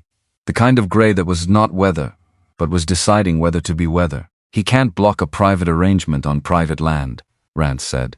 He's not blocking a private arrangement. He's proposing that any program serving the public requires approval. Clem's voice was careful, relaying, not editorializing, which a healing program would be, serving the public. Ruth's program has nothing to do with Pratt. Pratt, Clem said, doesn't think of it that way. He thinks of it as a use of land he intends to own. And anything that makes that land more valuable or more established is something he wants control of. The paddock fence post under Rance's hand was cold enough to burn through the glove. Thank you, Rance said. Clem nodded. Looked like he wanted to say more, did not say it. Turned his roan and rode back down the track. Nell was behind him. He had not heard her come out of the barn. But she was there, at the paddock fence, in her riding coat, and her face told him she had heard most of it. How bad, she said. Bad enough. Can he actually block it? He can slow it. He can make it expensive. He can make it require approvals and inspections and legal arguments. Rance turned from the fence, which he knows I don't have time for. Nell was quiet for a moment. The council vote is Thursday, she said. Yes. I know one of those council members. She said it plainly. Not well, but well enough. Prentice Wald, he was stationed at Fort Keogh when I was working the field hospitals in '81. He has a son who came home from the campaigns and hasn't been the same since. Rance looked at her. I know what you're thinking, she said. I'm not thinking anything. You're thinking that's using something private for a practical purpose and you don't entirely like it. He was thinking exactly that, which irritated him slightly more than it should have, being read that accurately. His son's situation is real, she said. I'm not inventing it. I'm not using it as a lever. I'm going to go tell Wald what the program is and what it does and let him make his own decision. A pause. But I need to go today, not Thursday. The road to town is 2 hours. I know, I'll take my bay. She was already moving toward the barn. There's cold stew left from last night. The fire doesn't need banking until after dark. Nell. She stopped. He looked at her across the width of the paddock in the gray November light, a woman who was already moving, already thinking 4 steps ahead, and he had known her 11 days, which was not long, which was no time at all, except that 11 days of shared mornings and shared silences and shared work had a weight to them that calendar days did not capture. Be back before dark, he said. She looked at him. Something crossed her face, something small and brief that she did not linger on. Before dark, she said, and went to saddle her horse. She was gone 3 hours. He spent those 3 hours doing things that needed doing. Fixed the hasp on the feed-room door himself. Found 2 more sections of rotting fence on the east side that he had missed last week. Fed Hope, who had decided that being fed was the highest possible purpose, and threw himself into it with a commitment Rance found almost admirable. He talked to Goliath more than usual. Not about Nell, not specifically. More about the state of things in general, the cold coming in harder, the fence situation, the second load of hay he needed to source before December, and how that was going to be complicated with Morrison's credit cut off. Goliath listened to all of this with his characteristic seriousness. She came back at 4:30. The light was already going. She unsaddled her bay herself and got the horse settled before she came inside, and he had coffee on because it was 4:30 and she had ridden 4 hours in cold air, and that was a fact that did not require discussion. She sat down and wrapped both hands around the cup. Wald will vote no on the ordinance, she said. Rance sat down across from her. He wants his son to come out and meet Goliath, she said. When the time is right. He didn't ask as a condition. He just said it quietly at the end. He's a decent man. And the third vote. Still Garrett. She drank. Pratt has Garrett. I don't see a way around that unless Garrett decides on his own that the right thing to do is the right thing to do, which is not a calculation I'd bet the program on. So we're 2-2. We're 2-2, which means the 5th vote. She set down the cup. Curtis Webb. Runs the feed yard on the south end of town. I don't know him. I do, Rance said. She waited. He and my father worked adjacent pastures for 20 years. He came to the funeral. Rance thought about it. He's not a man Pratt can buy with a supper. But he's also not a man who goes against the current without reason. What would give him reason? The truth, Rance said. What the program is. What it's for. Who it's for. He paused. Curtis Webb has a nephew who came back from the campaigns the same year as Walt's son. He doesn't talk about it. But he knows. Nell looked at him. You should be the one to talk to him, she said. Which was the thing he had been deciding since the second sentence of this conversation and had not quite finished deciding. Yes, he said. Tomorrow. Yes. She nodded, went back to her coffee. He went back to the accounts, which remained immune to good news. And the fire burned, and the barn was quiet, and outside the temperature dropped another 5 degrees into the kind of cold that made the house creak in its joints like something trying to get comfortable. He talked to Curtis Webb the next morning. He rode into town early, before the business hours that Pratt's world ran on, while the feed yard was still being opened up for the day. Curtis was a big man, not as big as Rance. No one in the valley was quite as big as Rance, but substantial, with a gray beard and the hands of a man who had spent 50 years hauling things. He looked at Rance when Rance rode up and he did not look surprised. People had been talking. Cold Fork was not a large town. Rance told him what the program was. He did not embellish. He did not use language he would not use normally. He told it straight, the way Ruth had told it in the letter, the way Nell had told it at the kitchen table, and he told it because it was true, and because Curtis Webb's nephew had been in that same fog that all those men came home in and had still not entirely found his way out. Curtis listened without interrupting. When Rance finished, Curtis was quiet for a moment. Pratt wants that land, Curtis said. Yes. He wants the North Acres specifically. Yes. The land your wife bought. Yes. Curtis looked at the feed yard fence. Then he looked back at Rance. Your wife was a good woman, Curtis said. My wife said so, and my wife was not generous with that particular opinion. Rance said nothing. I'll vote no on the ordinance, Curtis said. Not as a favor to you. Because a man who would use the council to take a widow's land through the back door is not a man whose proposals I want my name attached to. Rance rode home, he told Nell. She received it the same way she received most things. With attention. With a small nod. With the particular stillness of someone who was already processing what came next. That's 3 votes, she said. 3 is enough. It's enough for the ordinance, she said. It doesn't solve the debt. It doesn't solve the land hearing. She was not saying this to diminish the win. She was saying it because it was true and she was a person who dealt with what was true. Pratt still has both of those. I know. And the hearing date is 9 days out. I know that too. She sat with that for a moment. He sat with it. And then she stood up and said she was going to go work with Goliath before the light failed, and he said he was going to check the north fence, and they went in their separate directions, the way people go, who have gotten used to each other's rhythms and do not need to narrate every transition. He did not check the north fence. He went up to the north land. He had not been up there since September.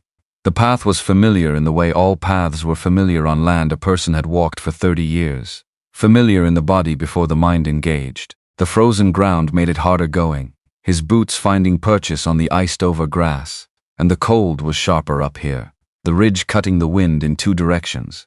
The old pine stood where it had always stood. He stopped in front of it. The carved initials were still there. 7 years and the bark had not grown over them yet. His initial and hers. The date. And below the date the word she had asked him to carve always. He put his hand flat against the bark. The cold of it came through his glove immediately. The tree did not warm the cold and the cold did not warm him. And that was fine.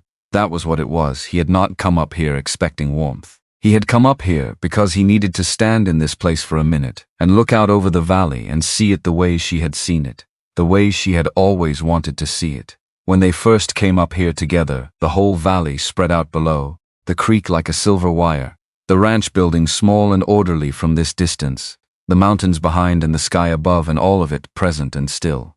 Pratt wanted this land, which meant the last place Margaret had chosen for her own was something a man like Pratt had looked at and calculated into a dollar value. That thought moved through him like weather. He stood with it until it passed. Then he started back down. He was halfway to the barn when the temperature dropped. Not gradually. The way it did in Montana when a storm decided to stop approaching and start arriving. The wind shifted. One direction, then another, then nowhere. The specific nowhere of a wind that was gathering itself. He looked west. The sky had changed while he was on the ridge. It was not the gray of morning or the pale of afternoon. It was the blue-black of something serious. Something that had been building for days behind the mountains and had now decided to come through. He moved faster. He got to the barn and got the animals settled. Extra hay for Goliath, extra bedding in Hope's stall. Buck watched all of this with the philosophical resignation of an old horse who had seen enough Montana winters to know when one was coming and to have no particular feelings about it anymore. Nell was already inside when he came in. She had the stove going, extra wood stacked beside it. She had done this without being asked, which meant she had seen the sky and drawn the same conclusion. Bad one, she said. Looks like. How long? Can't say. Could be overnight. Could be 3 days. He pulled off his gloves. Nights we don't want to lose heat in the barn. I'll take the first watch. You don't need to. I'm awake until midnight anyway, she said it flatly. As a fact. He understood from the way she said it that this was not a recent development, the being awake until midnight, that it was its own history, its own weight, and she was not inviting questions about it. I'll take it from midnight, he said. She nodded. Supper was soup from a pot she had started in the afternoon, and cornbread from the pan, and they ate with the wind beginning outside, first the low sound, then the higher one, then the sound under the door and along the window frames that meant it was serious. And then the calf started it. Not Hope. Hope was fine. Clem's messenger. The boy who had ridden out that afternoon from town with a note that Clem had pressed into Rance's hand at the gate without Nell seeing. He had read it in the barn. He had put it in his pocket. He had not decided yet what to do with it. He took it out now. He set it on the table between them. She looked at it. Looked at him. Read it, he said. She read it. Her face changed. Not dramatically. The way her face always changed, which was to say, almost imperceptibly, and all the more significant for that. Her jaw tightened. Her eyes moved over the words twice. Then she set the note down. He moved the hearing again, she said. Not a question. 6 days, Rance said. He had Harker sign the new order this afternoon, before the storm, before anyone could respond. He paused. He's also combined it. Same day, same hearing. The debt and the land title together. One judgment. She sat with that. The wind went up another register outside. Something rattled against the north wall, an old board, a loose piece of something. He planned this around the storm, she said. He knew it was coming. He wanted to file before it hit, before anyone could ride out and contest it. She was thinking out loud now, not at him, past him. 6 days. If the storm runs 2 days, that leaves 4 to respond. 4 days for a hearing challenge, a legal motion, a counterfiling. She looked at him. Do you have a lawyer? No. Aldred, she said. The lawyer in Billings that Ruth paid. The one who has the original land document. He's in Billings, I know where he is. She stood up. I need to write him tonight. Is there anyone who rides to Billings in this weather? Not in this weather. She sat back down. The storm hit the house like something that had made up its mind. Not a progression. A decision. The wind went from present to absolute and the temperature dropped on the other side of the windows until the glass showed frost on the inside and the fire in the stove became the whole world for a moment. The only warm thing. The one fixed point. Rance looked at the note on the table. He thought about the hearing. 6 days. The debt and the land title together, which was Pratt's master move, combined them so that losing one meant losing both, so that a man defending himself on 2 fronts spent his resources twice. He thought about Nell sitting across from him with the storm outside and the note between them and the fire doing what it could. He thought about the Northland, the old pine, the word carved below the date. Always. He had said it once, not as a vow, as a fact, the truest thing he knew. And then the sound came from the barn, not Hope, not Buck, a sound he had not heard before. Heavy, deliberate. He stood up. He was across the room and out the door before Nell could ask him anything, into the wall of wind that hit him like something physical, and he fought through it to the barn and got the door open against the wind's opinion on the matter. Inside, Hope in the corner, Buck in his stall, Goliath's stall, empty. The latch was open, not broken, not forced. Open. The way you opened it if you knew how. The way an animal opened it if it had learned the mechanism over weeks of careful attention. Rance stood in the empty stall with the storm roaring at the barn walls and looked at the open latch and then at the open space where Goliath had been. The horse was gone. Into a Montana blizzard. Alone. He turned back to the barn door. The wind hit him again when he opened it, and he pushed into it and looked out at the white world that had replaced the valley. and he could not see 20 feet in any direction, and somewhere out there an enormous black horse was moving through it. He got down on one knee in the snow at the barn entrance. Hoof prints, already filling in. But there, heading east, not toward the ridge, not up. East down the valley, toward the nearest neighboring property, Clem Yarrow's place. Rance understood.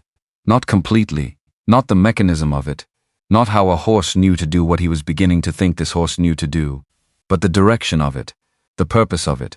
Ruth's notes, the last page of the log, the instruction he had read twice and not fully understood at the time. In the event that human communication fails, in the event that the path is closed, he knows the way, he knows what to do. Rance knelt in the snow for another moment. Behind him, Nell had come to the barn door.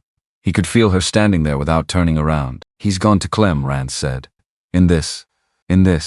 A long silence. The storm was enormous around them. The valley had disappeared. Everything had gone white and loud, and it was just the two of them at the barn door, and the hoof prints filling in, and Goliath out there somewhere in the dark, making his own decisions. "Come inside," Nell said. "He'll make it. I know he will." Her voice was not afraid, not soft, just certain, the way she was certain about things she had thought through. "Come inside. There's nothing to do until morning." He stood up. He looked east one more moment into the white. He had spent 20 years on Cold Ridge alone, trusting the mountain to do what mountains did. He could spend one night trusting a horse. He turned around and went inside, and the storm closed behind him like a door. He did not sleep. Not from worry exactly. From listening. The storm had a voice, and he had spent enough years in the mountains to understand its different registers. The low constant roar was endurable. The high shriek was the one that meant business. And somewhere under both of them, every hour or so, a deeper sound. Structural. The house settling against the pressure, the barn timbers flexing, the whole frozen world making adjustments. He sat by the fire and fed it and listened. Nell was in the storeroom, not sleeping either. He was fairly certain. He could not hear her, but he could feel the particular quality of wakefulness in the house, the sense of another person's mind running somewhere nearby in the dark. He had forgotten what that felt like. Not the fact of it, the texture of it. The way a house with two people awake in it felt different from a house with one. He thought about Goliath. Somewhere east, somewhere in that white roaring dark. Moving, he had to believe, with the same deliberate purpose the horse had shown in everything else. The same unhurried certainty. Because uncertainty was not a thing that horse seemed to carry. It had walked 40 miles in November cold, dragging a wagon with a failing calf, and it had known where it was going the entire time. It knew where it was going now. He had to believe that. He added wood to the fire at midnight and went to the storeroom door and knocked twice. "I'm awake," Nell said. "Storm's holding, no change, a pause." "Go sit down," she said. "I'll come out." So he sat down, and she came out in her riding coat, which she had apparently not taken off. Her hair down for the first time since she arrived, dark and longer than he had thought, past her shoulders. And she sat in the chair across from him and poured herself coffee from the pot he had kept warm, and did not say anything for a while, which was fine. They were past the stage where silence required filling. He was not sure exactly when that had happened. Somewhere in the second week, he thought. Somewhere between the fence repair and the hasp on the feedroom door, and the note she had left on the table with the paddock dimensions, and the way she had said your wife bought that land as if it was simply information and not the most careful possible way of acknowledging something that mattered. "Tell me about the mountain," she said. He looked at her. "The 15 years up there," she said. "You never talk about it." "Not much to tell, I doubt that considerably." He thought about how to do this. Whether to do this. He was not by nature or by practice a man who explained himself. He had gone through most of his adult life operating on the assumption that what he did was self-explanatory and what he felt was private, and the two categories did not overlap. But it was the middle of the night. The storm was outside, and she was sitting across from him with her hair down and her hands around a coffee cup, and the particular quality of someone who was genuinely asking rather than politely asking. "Trapping mostly," he said. "Beaver in the early years. Some elk. Enough to trade for what I needed in town twice a year." He looked at the fire. The rest of the time was just being up there. What did that look like? Walking mostly. Learning the terrain. Which draws ran through which passes. Where the water was in different seasons. Where the game moved. He paused. Learning to be quiet enough that the mountain didn't change around you when you arrived. What does that mean? Animals know when something wrong is present, he said. Wrong meaning loud, unpredictable, unaware. You go into a place making noise and moving fast, everything leaves. But if you go slowly, if you learn to move at the speed of the place. He stopped. Things stay, you become part of it instead of an interruption to it. Nell was watching him. He was aware of that and did not adjust for it. That's what you do with Goliath, she said. You do that same thing. He had not thought about it that way. But she was right. The instinct was the same. The deliberate slowing, the soft eyes, the willingness to wait as long as the animal needed. He had learned it on Cold Ridge, with elk and mountain lion, and it had transferred to the paddock without his noticing. Ruth knew that, Nell said. She wrote about it. Not in the log you found. In her letters to me. She drank her coffee. She said the handler mattered as much as the horse. That you could have the best trained animal in the territory, and the wrong person beside it would undo years of work in an afternoon. And the right person. A pause. She said the right person would understand things the horse already knew. She didn't know me, he said. She watched you for 7 years. Watching isn't knowing. Sometimes it's the better kind, Nell said. He thought about Margaret asking Ruth to watch over him. A woman at the end of her life arranging the care of the person she was leaving behind. Planning for the gap her absence would leave in the world. Not with grief. With practicality. With love that expressed itself through action rather than sentiment, because that was perhaps the deepest kind. The woman who watched from the ridge, he said. 7 years and never came down. She thought you needed the space. She was right. He paused. She was also wrong. Nell looked at him. I needed the space, he said, and I needed someone to not let me have it forever. He looked at the fire. Those two things were both true at the same time, and I couldn't have told you that until about 11 days ago. The fire crackled. The storm went up a register and then came back down. Nell set her cup down carefully, the small deliberate sound of someone buying a moment. My husband, she said. He was a physician too. That's where we met. Apprenticing under the same doctor in St. Louis. A pause. He was a good man. Better than good, he believed in things, really believed. Not the performed kind. She stopped, started again. When the war came, he enlisted immediately, because he could not have lived with himself otherwise. I understood that. I supported it. I went out to the field hospitals because that was what I could do. Another stop. He died at Chickamauga. Not from battle. From fever in a field hospital 2 miles from where I was working. Rance said nothing. He knew there was nothing to say. He knew that the only thing that helped in these moments was the quality of the listening. The willingness to hold the weight of what was being said without trying to reduce it. I worked for 3 more years in the field, Nell said. Because there was work to do, and I could do it, and stopping felt like a second death. And then the war ended, and I didn't know what to do with myself in ordinary life. She looked up. Ruth's program gave me something to aim at. A reason to keep the skills for something besides treating wounds. And the nights you don't sleep until midnight, he said. She looked at him. He had said it simply. Not probing. Just acknowledging that he had noticed and was not going to pretend otherwise. The nights I don't sleep, she said, are less frequent than they were. Good. Yes. She picked up the cup again. Good. They sat with the storm and the fire for another hour, not talking, not needing to. And sometime around 2 in the morning, Rance looked across and found that she had fallen asleep in the chair, the cup still loosely in one hand, her head tilted back, breathing slow and even. He got the spare blanket from the chest by the wall. He crossed the room quietly, which required no particular effort. He was a man who had spent 15 years learning to move without disturbing anything. He laid the blanket over her without touching her and went back to his chair. He watched the fire. He thought about tomorrow.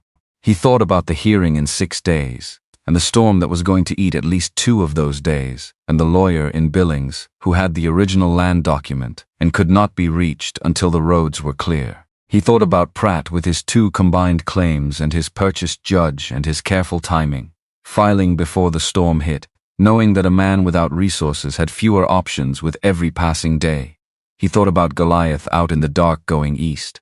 And then he stopped thinking and just fed the fire and let the night pass. The storm broke at 4 in the morning. Not gradually. The way it had come in as a decision, it left as a decision. The roar dropped. The pressure against the walls released. The house stopped making its structural sounds. And then silence, the specific silence of a world that has been remade by snow, a silence so complete it had a texture. Rance was at the door before full light. He opened it into a world that was white from ground to horizon. The drifts had reshaped everything. The fence posts were buried to the second rail in most places. The track down to the south gate was gone, indistinguishable from the fields on either side of it. The sky above was clear, painfully clear, the blue of extreme cold, the blue that meant whatever temperature the night had dropped to was now holding, hard and permanent until the sun got high enough to argue with it. He stood on the porch and looked east. Nothing moved. He went in and got his coat and his hat and his gloves and came back out and looked east again. Still nothing.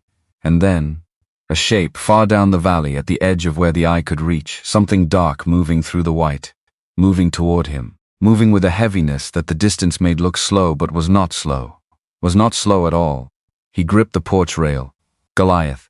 The horse came up the valley the way he did everything, deliberately, unhurried, as if the blizzard had been a minor inconvenience, and he had simply worked around it. He was covered in snow from chest to withers, the white caked in his mane, his breath coming in great rolling clouds that caught the early light. He was in harness.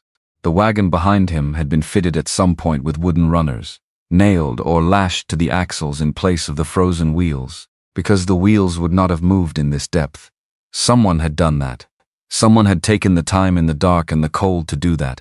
And behind the wagon, people, 4 of them, 5, coming through the snow on foot, following the trail the horse had broken, moving in the horse's wake through drifts that would have been impassable otherwise. Rance could see the shapes of them before he could see the faces, the bulk of winter coats, the particular gait of people who were cold and tired and had been moving for a long time and were not stopping now because they were almost there. He was off the porch before he was aware of moving. Through the snow to the gate. The depth of it surprised him even knowing what was coming. It hit him mid-thigh in the low spots, and he pushed through it with his legs and got the gate open just as Goliath reached it. The horse stopped. Just stopped. At the gate. As if this was the destination, and the destination had been reached, and there was nothing more required of him at this particular moment. He stood in the open gate with the runners of the wagon behind him, and the steam rising off his body in the morning cold. And he looked at Rance with those dark, serious eyes, and he breathed. Clem Yarrow came through the gate first. Then Martha Yarrow, Clem's wife, in her heavy wool coat and her bonnet, carrying a bundle wrapped in oilcloth that she held against her chest like something precious. Then 2 men Rance recognized from the south end of the valley, the Halbert brothers, both of them red-faced with cold and breathing hard but not stopping, not slowing. And behind them, in his deputy's coat with the star on it, Virgil Shaw carrying a satchel. Clem looked like a man who had walked through a blizzard because there was no alternative that his conscience would accept, which was exactly what he was. He came to my door at midnight, Clem said.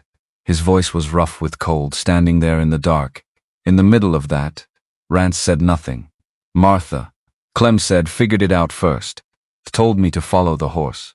Martha Yarrow looked at Rance with the expression of a woman who had long since stopped being surprised by the things life presented, and had decided that equanimity was more useful than astonishment. We read the letter, she said. The one Ruth left with us. We read it 3 weeks ago, and I told Clem then that when the time came we'd know. The time came, Clem said.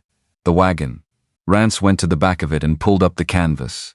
Inside hay, 2 bags of grain, a tin of lamp oil, dried meat wrapped in cloth, a sack of flour, and sitting on top of all of it, a flat tin box he recognized immediately. Clem's cash box. The one that sat on the mantelpiece and contained what most men around here contained in cash boxes, which was everything they had managed to save in liquid form. We passed by 4 other places, Clem said, following the horse. He stopped at each one, stood at the gate, waited. He paused. Not everyone opened their door, but most did, and when they did he moved on. To the next place. Another pause, like he knew where to go. Rance looked at the wagon. Looked at Goliath. The horse was watching him with that attentiveness, that specific focused quality that was not the blank gaze of an animal but something more deliberate. Ruth had written it in the log. The last entry. The one he had read twice and not fully understood. He knows what to do when the path closes. He knows who to ask. He was trained for this too. Not the standing and the holding. The asking. The going from door to door in the dark if that is what it takes. I taught him that the work does not stop because the circumstances are difficult. The work changes shape. That is all. Rance pressed his hand flat against Goliath's neck. The horse leaned into it, just slightly. Behind him, Nell had come out of the house. He had not heard the door, but she was there, on the porch, in her riding coat, taking in what was in the yard, the people and the wagon and the horse, and her face was doing the thing it did when she was processing something larger than expected. She came down off the porch and through the snow without a word. She went straight to Goliath. She put both hands on the horse's face and looked at him for a long moment, the way she looked at him when she was making an assessment, but this time the assessment was not medical. This time it was something else. Something more like gratitude than examination. "Ruth," she said quietly, not to anyone. Just to the air or to wherever Ruth Abner had gone. "You extraordinary woman." Martha Yarrow opened the oilcloth bundle she had been carrying. Inside envelopes. 6 of them. Written in the same hand Rance knew now as well as his own. Careful, trembling, deliberate. Ruth's. She left these with different people in the valley, Martha said. Each one addressed to someone specific. She said to hold them until the horse came, and then give them where they were meant to go. She held one out to Shaw. "This one's yours, deputy." Shaw took it with the expression of a man receiving something he had not expected and was not sure he deserved. Martha held another one out to Rance. He took it. He did not open it yet. "There's one for the Halbert boys," Martha said, distributing, "and one for Curtis Webb, but he couldn't make it through the drifts. I'll see it gets to him." The last one she kept. "This one," Martha said, "is for Mr. Aldred in Billings." Ruth asked that it be delivered personally, not posted. She looked at Shaw. "She wrote that you'd know what it contained and would understand why it couldn't wait." Shaw looked at the envelope in his hands, then at the one Martha was holding. "She wrote to Aldred 2 months ago," Shaw said slowly. "I know because she came to me to ask how to find a reliable lawyer in Billings who wasn't connected to anyone in Cold Fork. I gave her a name." He turned the envelope over.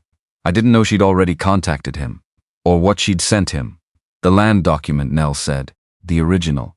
The one that proves clear title to the North Acres." "More than that," Shaw said. "If I know Ruth." He paused. "I'll ride to Billings when the roads are passable." "That's 4 days," Rance said. 2 if I go hard. The hearing is in 6 days, then I'll go hard." They brought the wagon contents into the barn and the house between them, the 6 of them working together in the pale cold morning light of Cold Fork Valley, and nobody talked much because there was a lot of moving to do, and the cold did not encourage elaboration. Goliath stood at the gate the entire time. Not put away. Not eating. Just standing, watching the work being done, until the last bag grain was carried in. Then he walked himself into the barn, to his stall. He stood there and waited for Nell to bring the feed. She brought it, and she stood beside him while he ate, one hand on his neck, not saying anything. Rance stood in the barn doorway and watched them.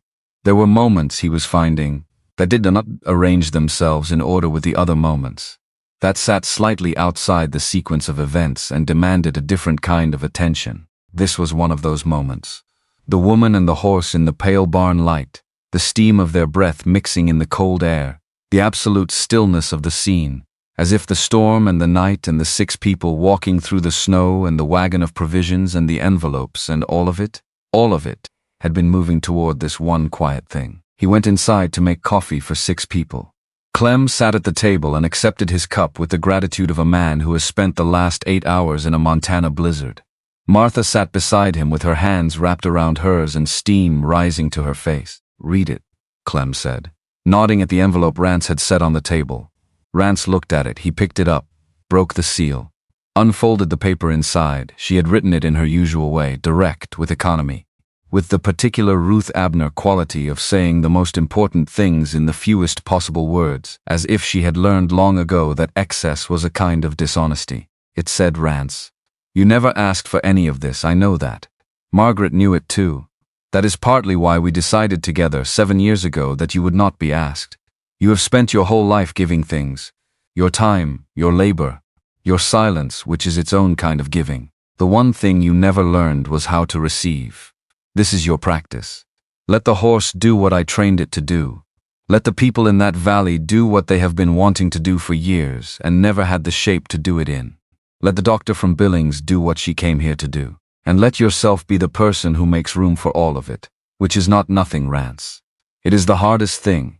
You always thought Margaret chose that land for herself. She chose it for you. She knew you would need a place to go when things got bad. She just didn't know she wouldn't be there to show you. Go up there sometime this winter, in the snow. You'll understand. He folded the letter and put it in his chest pocket with the other one. Martha was watching him. He looked at her. She looked back. She had known Ruth Abner for 30 years. He understood that from her face, from the way she held the moment. She was the most useful person I ever knew, Martha said. Not the most talked about. Not the most visible, the most useful. Yes, he said. Clem drank his coffee. Outside, the valley was white and still, and the sun was getting high enough to make arguments with the cold, the kind of arguments that would not resolve today but were a beginning. Shaw finished his coffee and stood up. He had the 2 envelopes in the inside pocket of his deputy's coat. He was already calculating the road. If I leave at noon, he said, I can make 20 miles before dark. Camp at the Reston cabin. Push through to Billings the next day. The roads won't be clear, Rance said. They'll be clear enough for a horse with good sense. He paused. I'll take Aldred the document and the letter both. He'll know what to do. Thank you, Rance said. 2 words. He did not add to them. Shaw nodded, put his hat on, went to get his horse. The Halbert brothers left an hour after that. The brothers had the particular wordless efficiency of men who communicated mostly through proximity and parallel action. And they had done what they came to do, which was carry things and be present, and now they were going home the way they had come. Clem and Martha stayed until midday. Martha found things to do in the kitchen that Rance had not noticed needed doing, which was probably why they needed doing. Clem sat by the fire with Rance, and they talked about the valley and the winter and the state of the south fence, and they did not talk about Pratt or the hearing or any of it, because Clem understood, as a man who had known Rance for 20 years understood, that there was a time for talking about the problem, and a time for sitting beside a fire and letting it be someone else's job for an hour. Nell was in the barn the entire morning. When Clem and Martha finally rode out, the valley quiet again around the white fields, Rance walked to the barn. She was sitting on the overturned feed bucket he used. The training log was open on her knee, the papers from the copper tube spread on the stallboard beside her. She had been reading. Or rereading. Her eyes were at the middle distance, the unfocused gaze of someone processing rather than seeing. He sat down on the other bucket, the one he had added to the barn, sometime in the second week without discussing it. She looked at him. The last entry, she said. I know. She knew this would happen. All of it, not the specifics, but the shape of it. Yes. 8 years, Nell said. Training an animal to go door to door in a blizzard. Because she knew that someday there would be a blizzard and doors that needed knocking on, and a man who would not knock on them himself. She also trained him to stand still and hold people up, Rance said. It's all the same thing. Different shapes of the same thing. Nell looked at him. What she wrote about the handler, Nell said. The right person understanding what the horse already knows. A pause. She wrote to me once that she had already found the handler. 2 years before you ever knew she existed. He absorbed that. She was watching the mountain, Nell said. She told me there was a man who had learned to move at the speed of the place, who could go into wild country and become part of it rather than an interruption.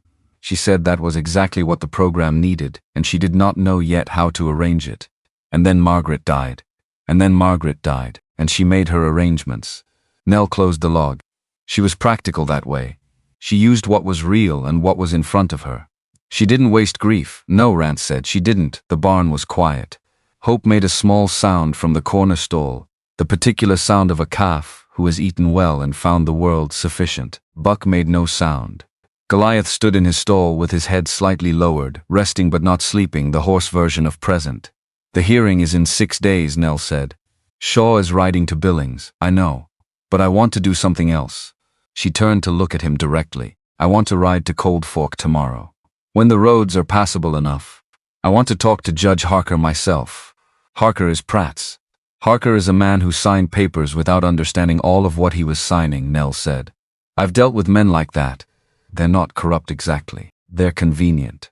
And when the convenience costs more than they calculated, they look for a way out. And you think you can show him the cost. I think I can show him what happens when a physician from Billings representing a group of medical professionals backing a program for military veterans. Writes to the territorial governor's office about judicial conduct in Cold Fork. She said it without heat, as an observation. I'm not threatening him, I'm describing a reality. There's a difference. Rance looked at her for a long moment.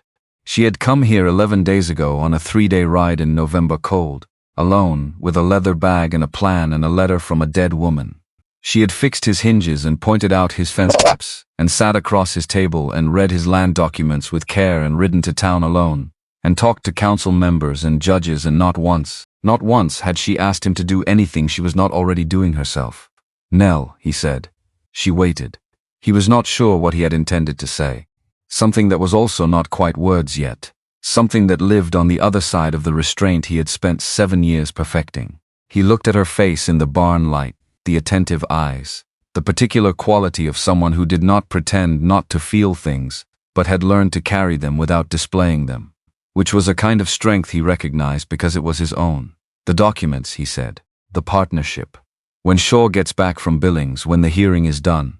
Yes, I'll sign them. She did not break into a smile. She did not make a performance of it.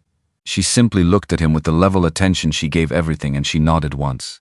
Good, she said, and went back to reading the log. That evening after supper he went up to the North Land. She had not asked where he was going. He had not explained.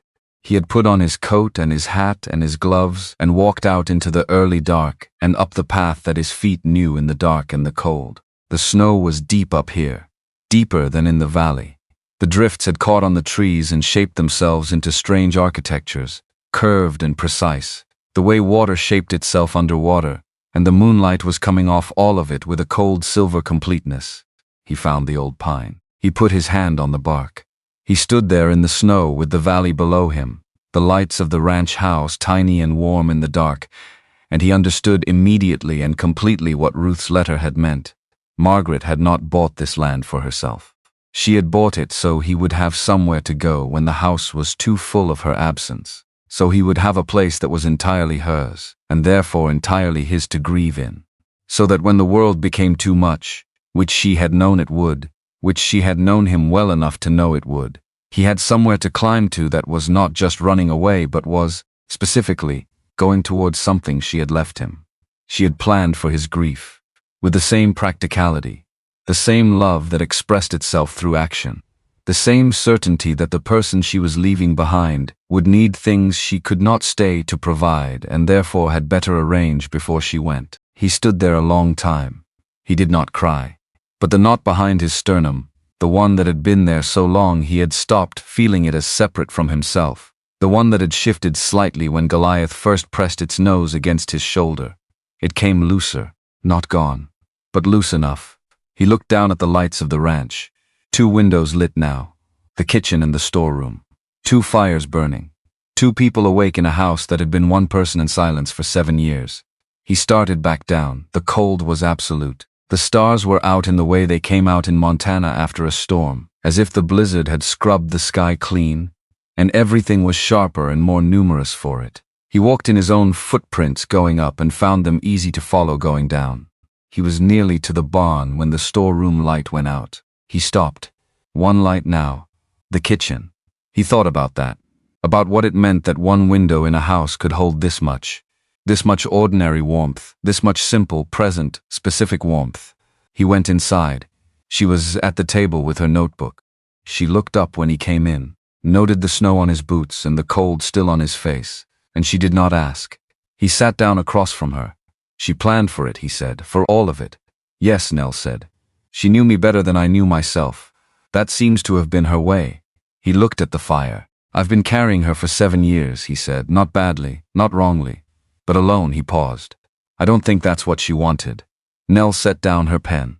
She looked at him across the table in the firelight. This woman who had ridden 3 days alone and fixed his hinges and argued with his judge and read his horse's training log until she understood it better than its author. And she did not say anything for a moment. Then she said, I don't think it is either. And they sat with the fire and the late hour and everything that had moved and shifted and come loose in the last 24 hours. And outside, Cold Fork Valley lay white and still and enormous under its winter stars. And in the barn, Goliath breathed slow and even in his stall, resting. The way a thing rests when the work it was built for has begun. Shaw rode back into Cold Fork Valley on the 4th day. Rance heard him before he saw him.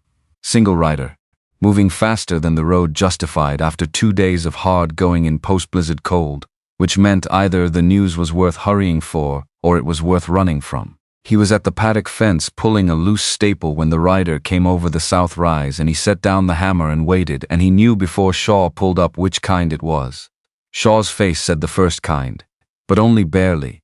"Aldred has the document," Shaw said, dismounting with the stiffness of a man who had been in the saddle since before sunrise, and was now conducting a private negotiation with every joint he owned. The original land deed, Margaret's signature, notary seal, full chain of title going back to the original purchase date, witnessed, recorded, clean as anything I've seen. He handed Rance a folded paper. "That's his letter confirming he'll appear at the hearing. Day after tomorrow." Rance looked at the letter, then at Shaw, because there was something else. He could see it in the particular way Shaw was holding himself.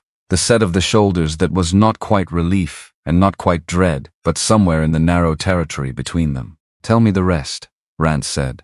Shaw let out a breath. "Pratt filed an additional motion yesterday morning. Before I got back, he knew I'd gone to Billings, knew I'd gone to Aldred." A pause that had weight to it. "He's added a claim that the deed is fraudulent. Says Margaret was not of sound mind when she purchased the property. Says he has witnesses." The cold went sharp in a different way. "She was perfectly well," Rance said. "I know that. She bought that land 3 months before she died. She knew exactly what she was doing. She told me every detail of it. She showed me the document herself." "Aldred knows that too," Shaw said. "He's seen the original. He says the claim has no legal foundation." Shaw looked at him steadily. "But Pratt knows it doesn't need foundation. It needs time. A challenge like this, even a baseless one, creates delay, requires response, costs money and days you don't have." He paused. "He's trying to run out your clock." Rance stood with that. He understood the move. Not just the legal mechanics of it, but the personal calculation underneath. Pratt had looked at what Rance valued most in this world, the 40 acres Margaret had chosen with her own hands and her own money, and had decided to use her memory as a door, to walk through her name and see what fell apart on the other side. Elegant in the way that ruthless things sometimes were. He hated that he could see the elegance of it. "What does Nell say?" Shaw asked. "She doesn't know yet. Tell her," Shaw said. "She'll have thoughts." He had noticed that about her from the beginning. Nell was with Goliath when Rance came into the barn, standing at the horse's left shoulder, not talking, just present in the way she was present with the horse sometimes, the focused quiet of someone who was taking in information that did not come in words. She looked up when Rance came through the door and read his face the way she read everything, straight and without delay. "Tell me," she said. He told her. She was quiet for exactly the amount of time required to process it. Her eyes went to the middle distance and came back. "He's claiming she was unsound," she said. "Yes, that's not a legal strategy. That's an attack. Yes, he wants you angry. Flat. Diagnostic. An angry man makes mistakes in a hearing room. Says things he shouldn't. Loses ground he should have kept." Rance looked at the barn wall. He was angry. The specific anger of a man who has carried a dead woman's memory with care for 7 years and finds a stranger picking it up and using it as a tool. It was not a hot anger, cold anger, the kind that did not dissipate but had to be managed. Directed. He breathed in through his nose. He breathed out. "What do we do?" he said. "Aldred handles the fraudulent claim," she said. "That's a legal response to a legal motion, and he is good at it." She untied Goliath's lead rope, not to move him, just a thing her hands did when her mind was working hard. "What we need to address is Harker. Today, before Pratt files anything else. Harker is already bought." Harker signed a combined hearing order without reading all of what he signed, she said. "I believe that. Because a man who read it carefully would have seen that combining a debt claim and a property title challenge into one proceeding violates territorial code. They require separate hearings, separate procedures, separate standards of evidence." She retied the lead. Harker put his name on something improper. If the combined hearing proceeds and is later challenged, which Aldred will ensure it is, then everything comes back to who approved the combination and what they understood when they approved it. Rance looked at her. "You're going to explain that to him," he said. "We are going to explain that to him," she said. together this morning." He put his hat on. "I was going to insist on it," she said. Which was, he reflected, the closest she ever came to telling him what to do. They rode into Cold Fork with 2 hours of cold morning light ahead of them. The roads were packed hard, the drifts cut back by whoever had gone through first after the blizzard, and the valley had that particular post-storm quality of things stripped down to their actual shapes. Cleaner, more defined. As if the blizzard had taken everything inessential and the landscape that remained was the true one. Cold Fork was a small town, Main Street. Storefronts on both sides, timber mostly, the exception being the bank at the north end, which was brick, the only brick building on the street, as if Silas Pratt had wanted to plant a permanent fact in the middle of a temporary world. People stopped on the boardwalk when they saw Rance coming. Not the usual stopping, the natural pause when a very large man moved through a small space. This was different. People looked at him, and then at Nell beside him, and then at each other with the expression of people who have been talking about something, and are now watching it walk past. The blizzard. Goliath in the blizzard. The horse going door to door in the dark and the neighbors who had followed. Word had done what word did in Cold Fork. Morrison came out of the general store as they passed. He had the look of a man carrying a guilt he had been unable to find a place to set down. "The account," Morrison said. "Whatever Pratt said before. You come in on Monday, Rance. We're square." Rance looked at him. "Thank you, Tom," he said.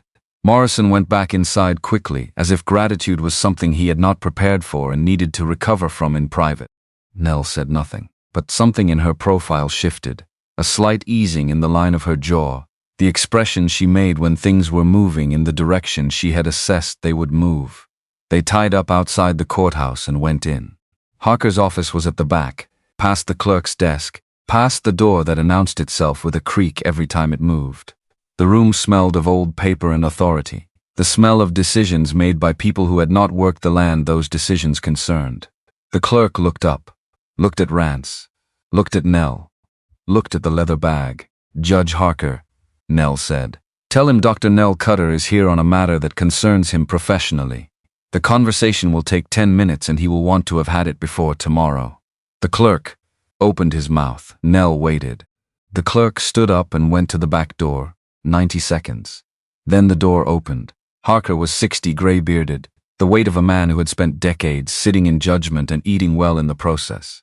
He looked at Rance with the wariness of a man who had been used as a tool in the last several weeks and was uncertain which direction the blade was going to come from now. He looked at Nell with more uncertainty, which was accurate.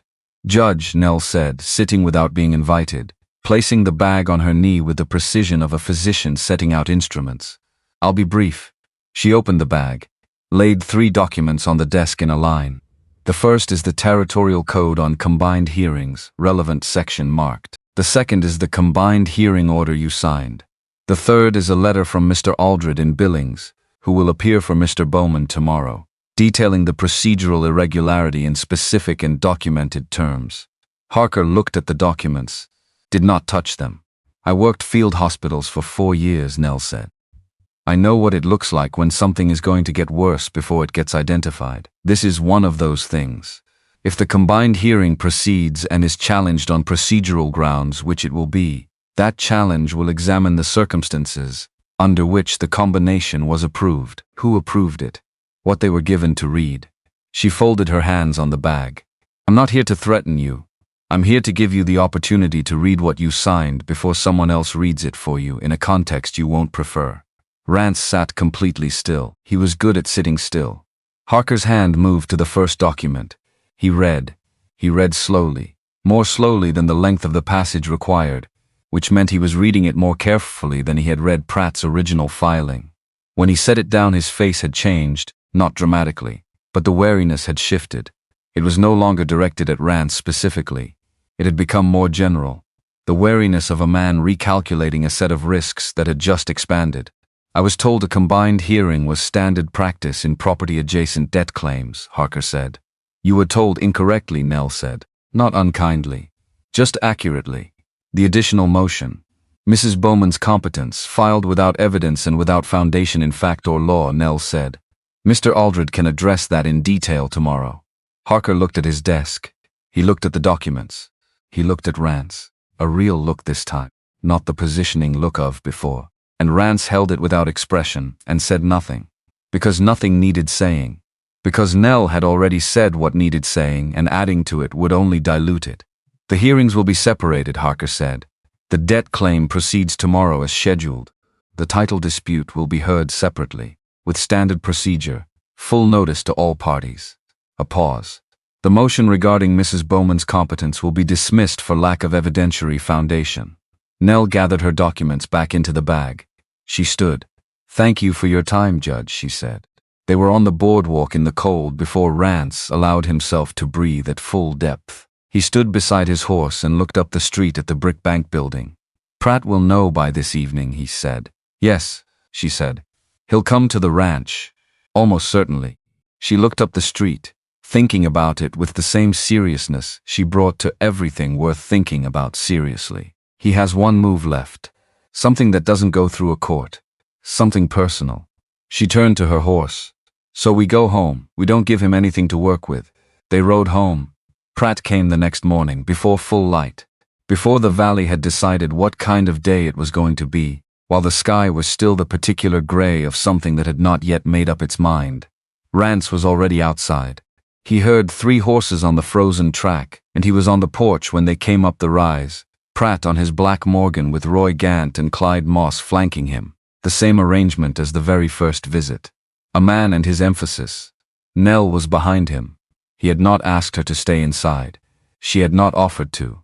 There was no version of this where she was not standing on this porch, and both of them understood that without discussion. In the paddock, Goliath moved to the fence nearest the track. Stood there, watching. Pratt pulled up 10 feet from the porch steps. He looked at Rance, then at the horse, then at Nell. He was doing the same calculation Rance had seen him do from the beginning, identifying what was in the room and how to use it. $2,000 for the Northland, Pratt said. Today. Cash. I'll forgive the remaining balance on the debt. Clean. You keep the rest of the ranch. Walk away from all of it. Rance said nothing. The program won't hold, Pratt said. He was not angry. He was clinical, which was in some ways worse. A woman from Billings with a horse and a plan. 6 months from now she goes back where she came from, and you're left with a paddock you don't need and an animal you can't afford. He said it without venom, as a business assessment. Take the money. Keep the rest of your land. It's a reasonable offer. Rance looked at him. He thought about what Nell had done in Harker's office. The 3 documents laid in a line. The 10 minutes.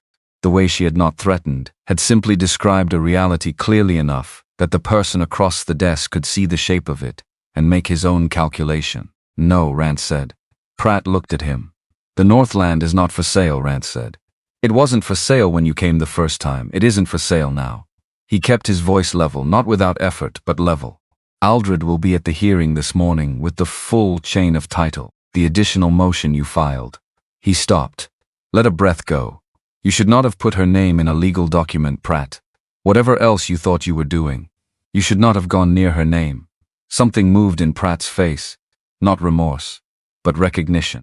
The look of a man who has made a move and understood only now that it revealed more than it threatened. Roy Gant shifted in the saddle. His hand moved toward the inside of his coat, and Goliath walked through the paddock fence. Not through the gate, through the fence itself.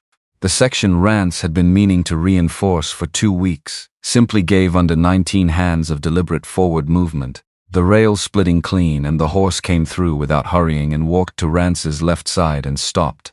Just stopped, stood there, no noise, no threat, no display of teeth or stamped hoof.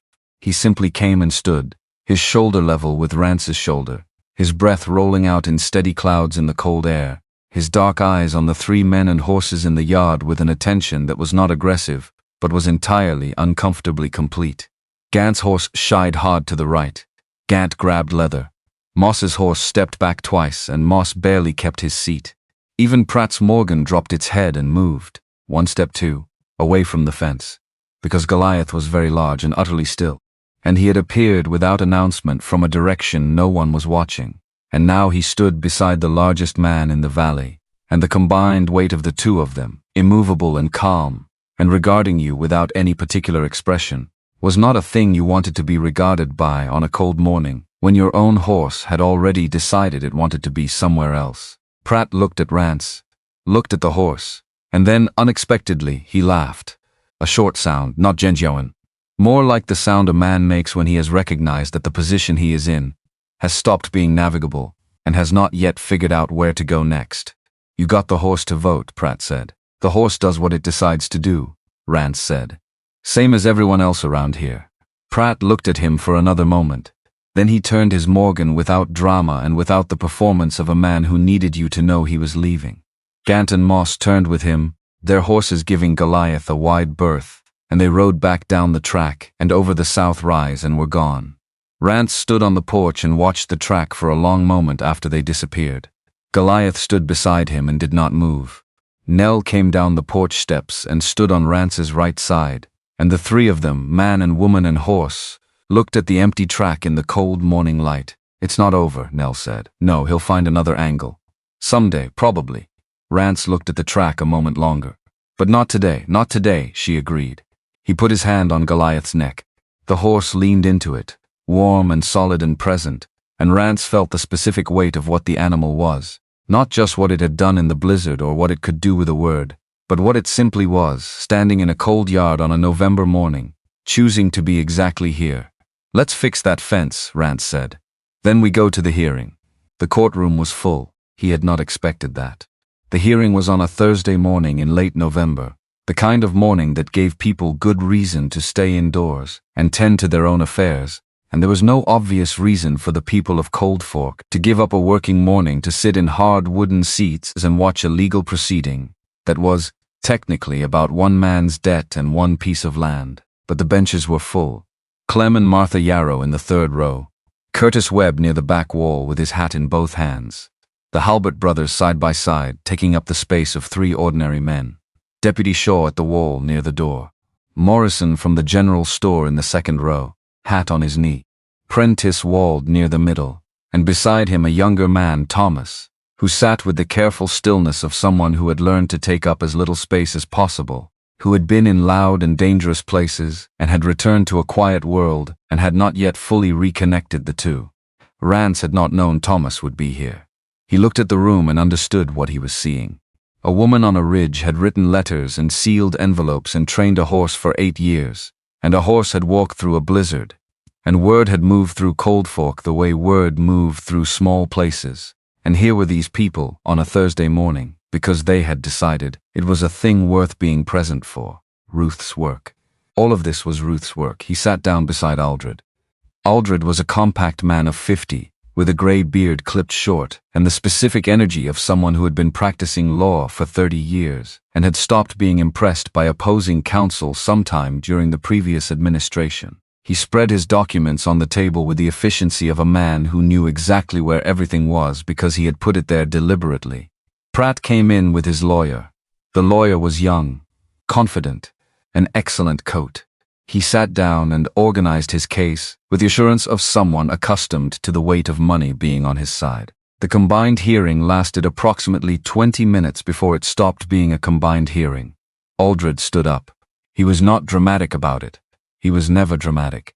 He simply placed the territorial code on the table, opened to the relevant section, and explained in precise and unhurried language that the proceeding as structured violated the code in 3 specific ways, which he named and cited, and that he had a letter from the presiding judge, signed the previous day, separating the 2 actions into their proper independent proceedings. The young lawyer objected. Aldred responded. The young lawyer objected again, differently. Aldred had been doing this for 30 years. The combined hearing separated 2 proceedings. The debt claim first, because it was the simpler matter, because the resolution of it was already prepared and documented and required only the court's acknowledgement. Aldred presented the settlement, every dollar of the $2,400, every cent of accrued interest, the partnership advance transferred from billings, the valley contributions, the full accounting laid out in a document that Aldred had organized with the same methodical care he brought to everything. Clean, witnessed, legal. Harker looked at it, signed the discharge. Rance sat and watched Harker's pen move across the paper, and felt something leave him. Not dramatically, the way cold left a room when the stove finally got going, not all at once, but the absence of it noticeable. the air different on the other side of it. 24 years of his father's work. 7 years of his own. The number 2,400 that had lived in his chest like something with weight and temperature. Gone. The title proceeding came next. The additional motion about Margaret's competence was dismissed before it was formally presented. Harker had signed the dismissal order based on Aldred's filing, and the young lawyer's objection was noted and overruled in the time it took to say the words. What remained was the original challenge, the claimed technical flaw, the clerical error that was not an error. Aldred put the document on the table. He explained what it was. The original purchase record, the notarized signature, the complete unbroken chain of title from the original registry date to the present. He explained, in language clear enough for every person on those wooden benches to follow without legal training, that there was no clerical error. There had been a claim of one, made by a party with a demonstrated financial interest in establishing one, and the claim was without foundation in fact or in law. The young lawyer made an argument. A good one, actually. Rance could see that. Could see the places where it had real structure. Aldred let him finish. Then Aldred said, "The document speaks for itself. The court may examine it." Harker examined it. The room was quiet.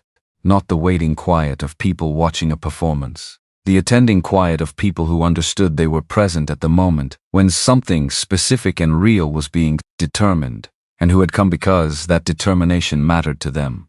Harker looked up from the document. Title to the north property of the Bowman Ranch is confirmed as belonging to Rance Bowman, he said. The challenge is dismissed. Cost assessed to the challenging party. Pratt's lawyer was already packing his case. Pratt himself sat for a moment without moving. He did not look at Rance. He looked at the middle distance of a man who has absorbed a loss and is already calculating the next position. He was not a man who would be destroyed by this morning. He was a man who would find another angle, as Nell had said, some other day. The valley would have to remain attentive to that. But that was some other day. Today was today. Rance stood up. He was in the courtroom of Cold Fork, Montana Territory, on a Thursday in late November 1884, and the debt was cleared and the land was his, and Margaret's name had been returned to itself. Not a tool, not a document, just hers. And the room around him was full of people who had come because they chose to. He looked at Nell. She looked back at him across the table with the level attention she gave everything that mattered to her, and in her eyes was the particular quality of a person who has worked very hard towards something, and is now allowing themselves to see that it has arrived. "Let's go home," she said. They filed out into the cold. The people of Cold Fork came with them into the street, and there was conversation and the movement of a community processing something together, in groups, out loud, the way communities did. Curtis Webb caught Rance's arm on the courthouse steps, held it for a moment, released it, did not say a word. Rance nodded at him. Thomas Wald was standing near the bottom of the steps with his father, looking across at the paddock where Goliath was tied, enormous and indifferent to the morning's proceedings, breath coming steady in the cold air. Rance stopped in front of them. He looked at Prentice Wald first, then at Thomas. "When you're ready," Rance said to the younger man. "No schedule, no expectation. But when you're ready, you're welcome to come out to the ranch and meet him properly." Thomas looked at Goliath across the street. He did not answer immediately, but something in his face, some fixed and careful quality, shifted. Not much. Enough to see that it was not permanent, that it was held in place by something that could, with enough patience and the right kind of presence, eventually release. "Thank you," Wald said quietly, for both of them. They rode home through the valley, Rance and Nell, side by side on the road that she knew as well as he did now. Past the fence lines, past the frozen creek, up toward the ranch with the mountains behind it, and Cold Ridge above the timber, and the sky going pale with the afternoon. They did not talk much. Past the stage of silence as distance, the two of them. Now the quiet between them was just presence. Two people in a shared space that meant the same thing to both of them without requiring words to establish it. He was thinking about the Northland, not about the hearing, not about the dismissal or the legal victory, about the land itself, about the pine with the carved initials and the word beneath them and what Ruth had written in her letter. "She chose it for you. She knew you would need a place to go." He had been going up there since the night of the blizzard, not on a schedule, when the day had a weight to it that the house did not entirely contain. When something needed setting down and that was the right place to set it, he would keep going up. He understood now that he would keep going up there for the rest of his life, and that this was not grief extended but something more like maintenance. The tending of something real that deserved tending, and that the tending could happen alongside everything else without diminishing it. Margaret had understood that too. He thought she had understood it before he did. He thought that was probably why she had bought the land in the first place. He looked over at Nell. She was watching the ridge line, that attentiveness she had, even with landscapes, the taking in of information that never entirely stopped. Her riding coat was dark against the pale valley. Her hat pulled low against the wind, the practical, worn quality of someone who had been in the field for years and intended to stay in the field. "The board goes up next week," she said. Not a question. She had been working with the Valley families on the specifics. "Clem has the lumber," Rance said. "Webb's helping with the posts, the lettering. Reverend Polly's son does woodwork," he offered. A mile of quiet. "Thomas Wald," she said. "Yes, he'll come." "I think so. His father said the boy used to work with horses before the campaigns," she said. "Was good with them." Rance had not known that. He stored it without comment. Another half mile. "The partnership documents," Nell said. "Aldred filed them this morning before the hearing. They're recorded now." "I know. Which means it's real." "It's been real," he said. She looked at him. He kept his eyes on the road ahead, but he felt her looking. Felt the specific quality of it, the way she looked at things she was deciding about, the taking in that preceded the conclusion. "Yes," she said finally. "It has." They came up the track to the ranch in the last of the afternoon light, fed the animals. Checked Hope, who had developed the habit of greeting Rance by putting his entire face into Rance's chest, which was either affection or a persistent confusion about the nature of personal space. Rance scratched the place behind the ear and let him do it. He stood in the barn doorway when the work was done. Goliath was in his stall, not sleeping, not restless. The comfortable stillness of an animal that had done its work and was at ease. The white blaze on his face caught the lamplight and held it. Rance thought about the first morning. The fog and the wire cutters and the sound coming through the brush. The moment before he knew what it was. The moment when it was still just a rhythm in the frozen ground, and he had no idea yet that his life was about to change its shape. He had lifted a rifle. He had put it down. He had whistled 3 notes, and everything that followed had followed from that. He went inside. Nell was at the table with her notebook, her coat off, the lamp between them throwing its steady circle of warmth. She looked up when he came in, then back down.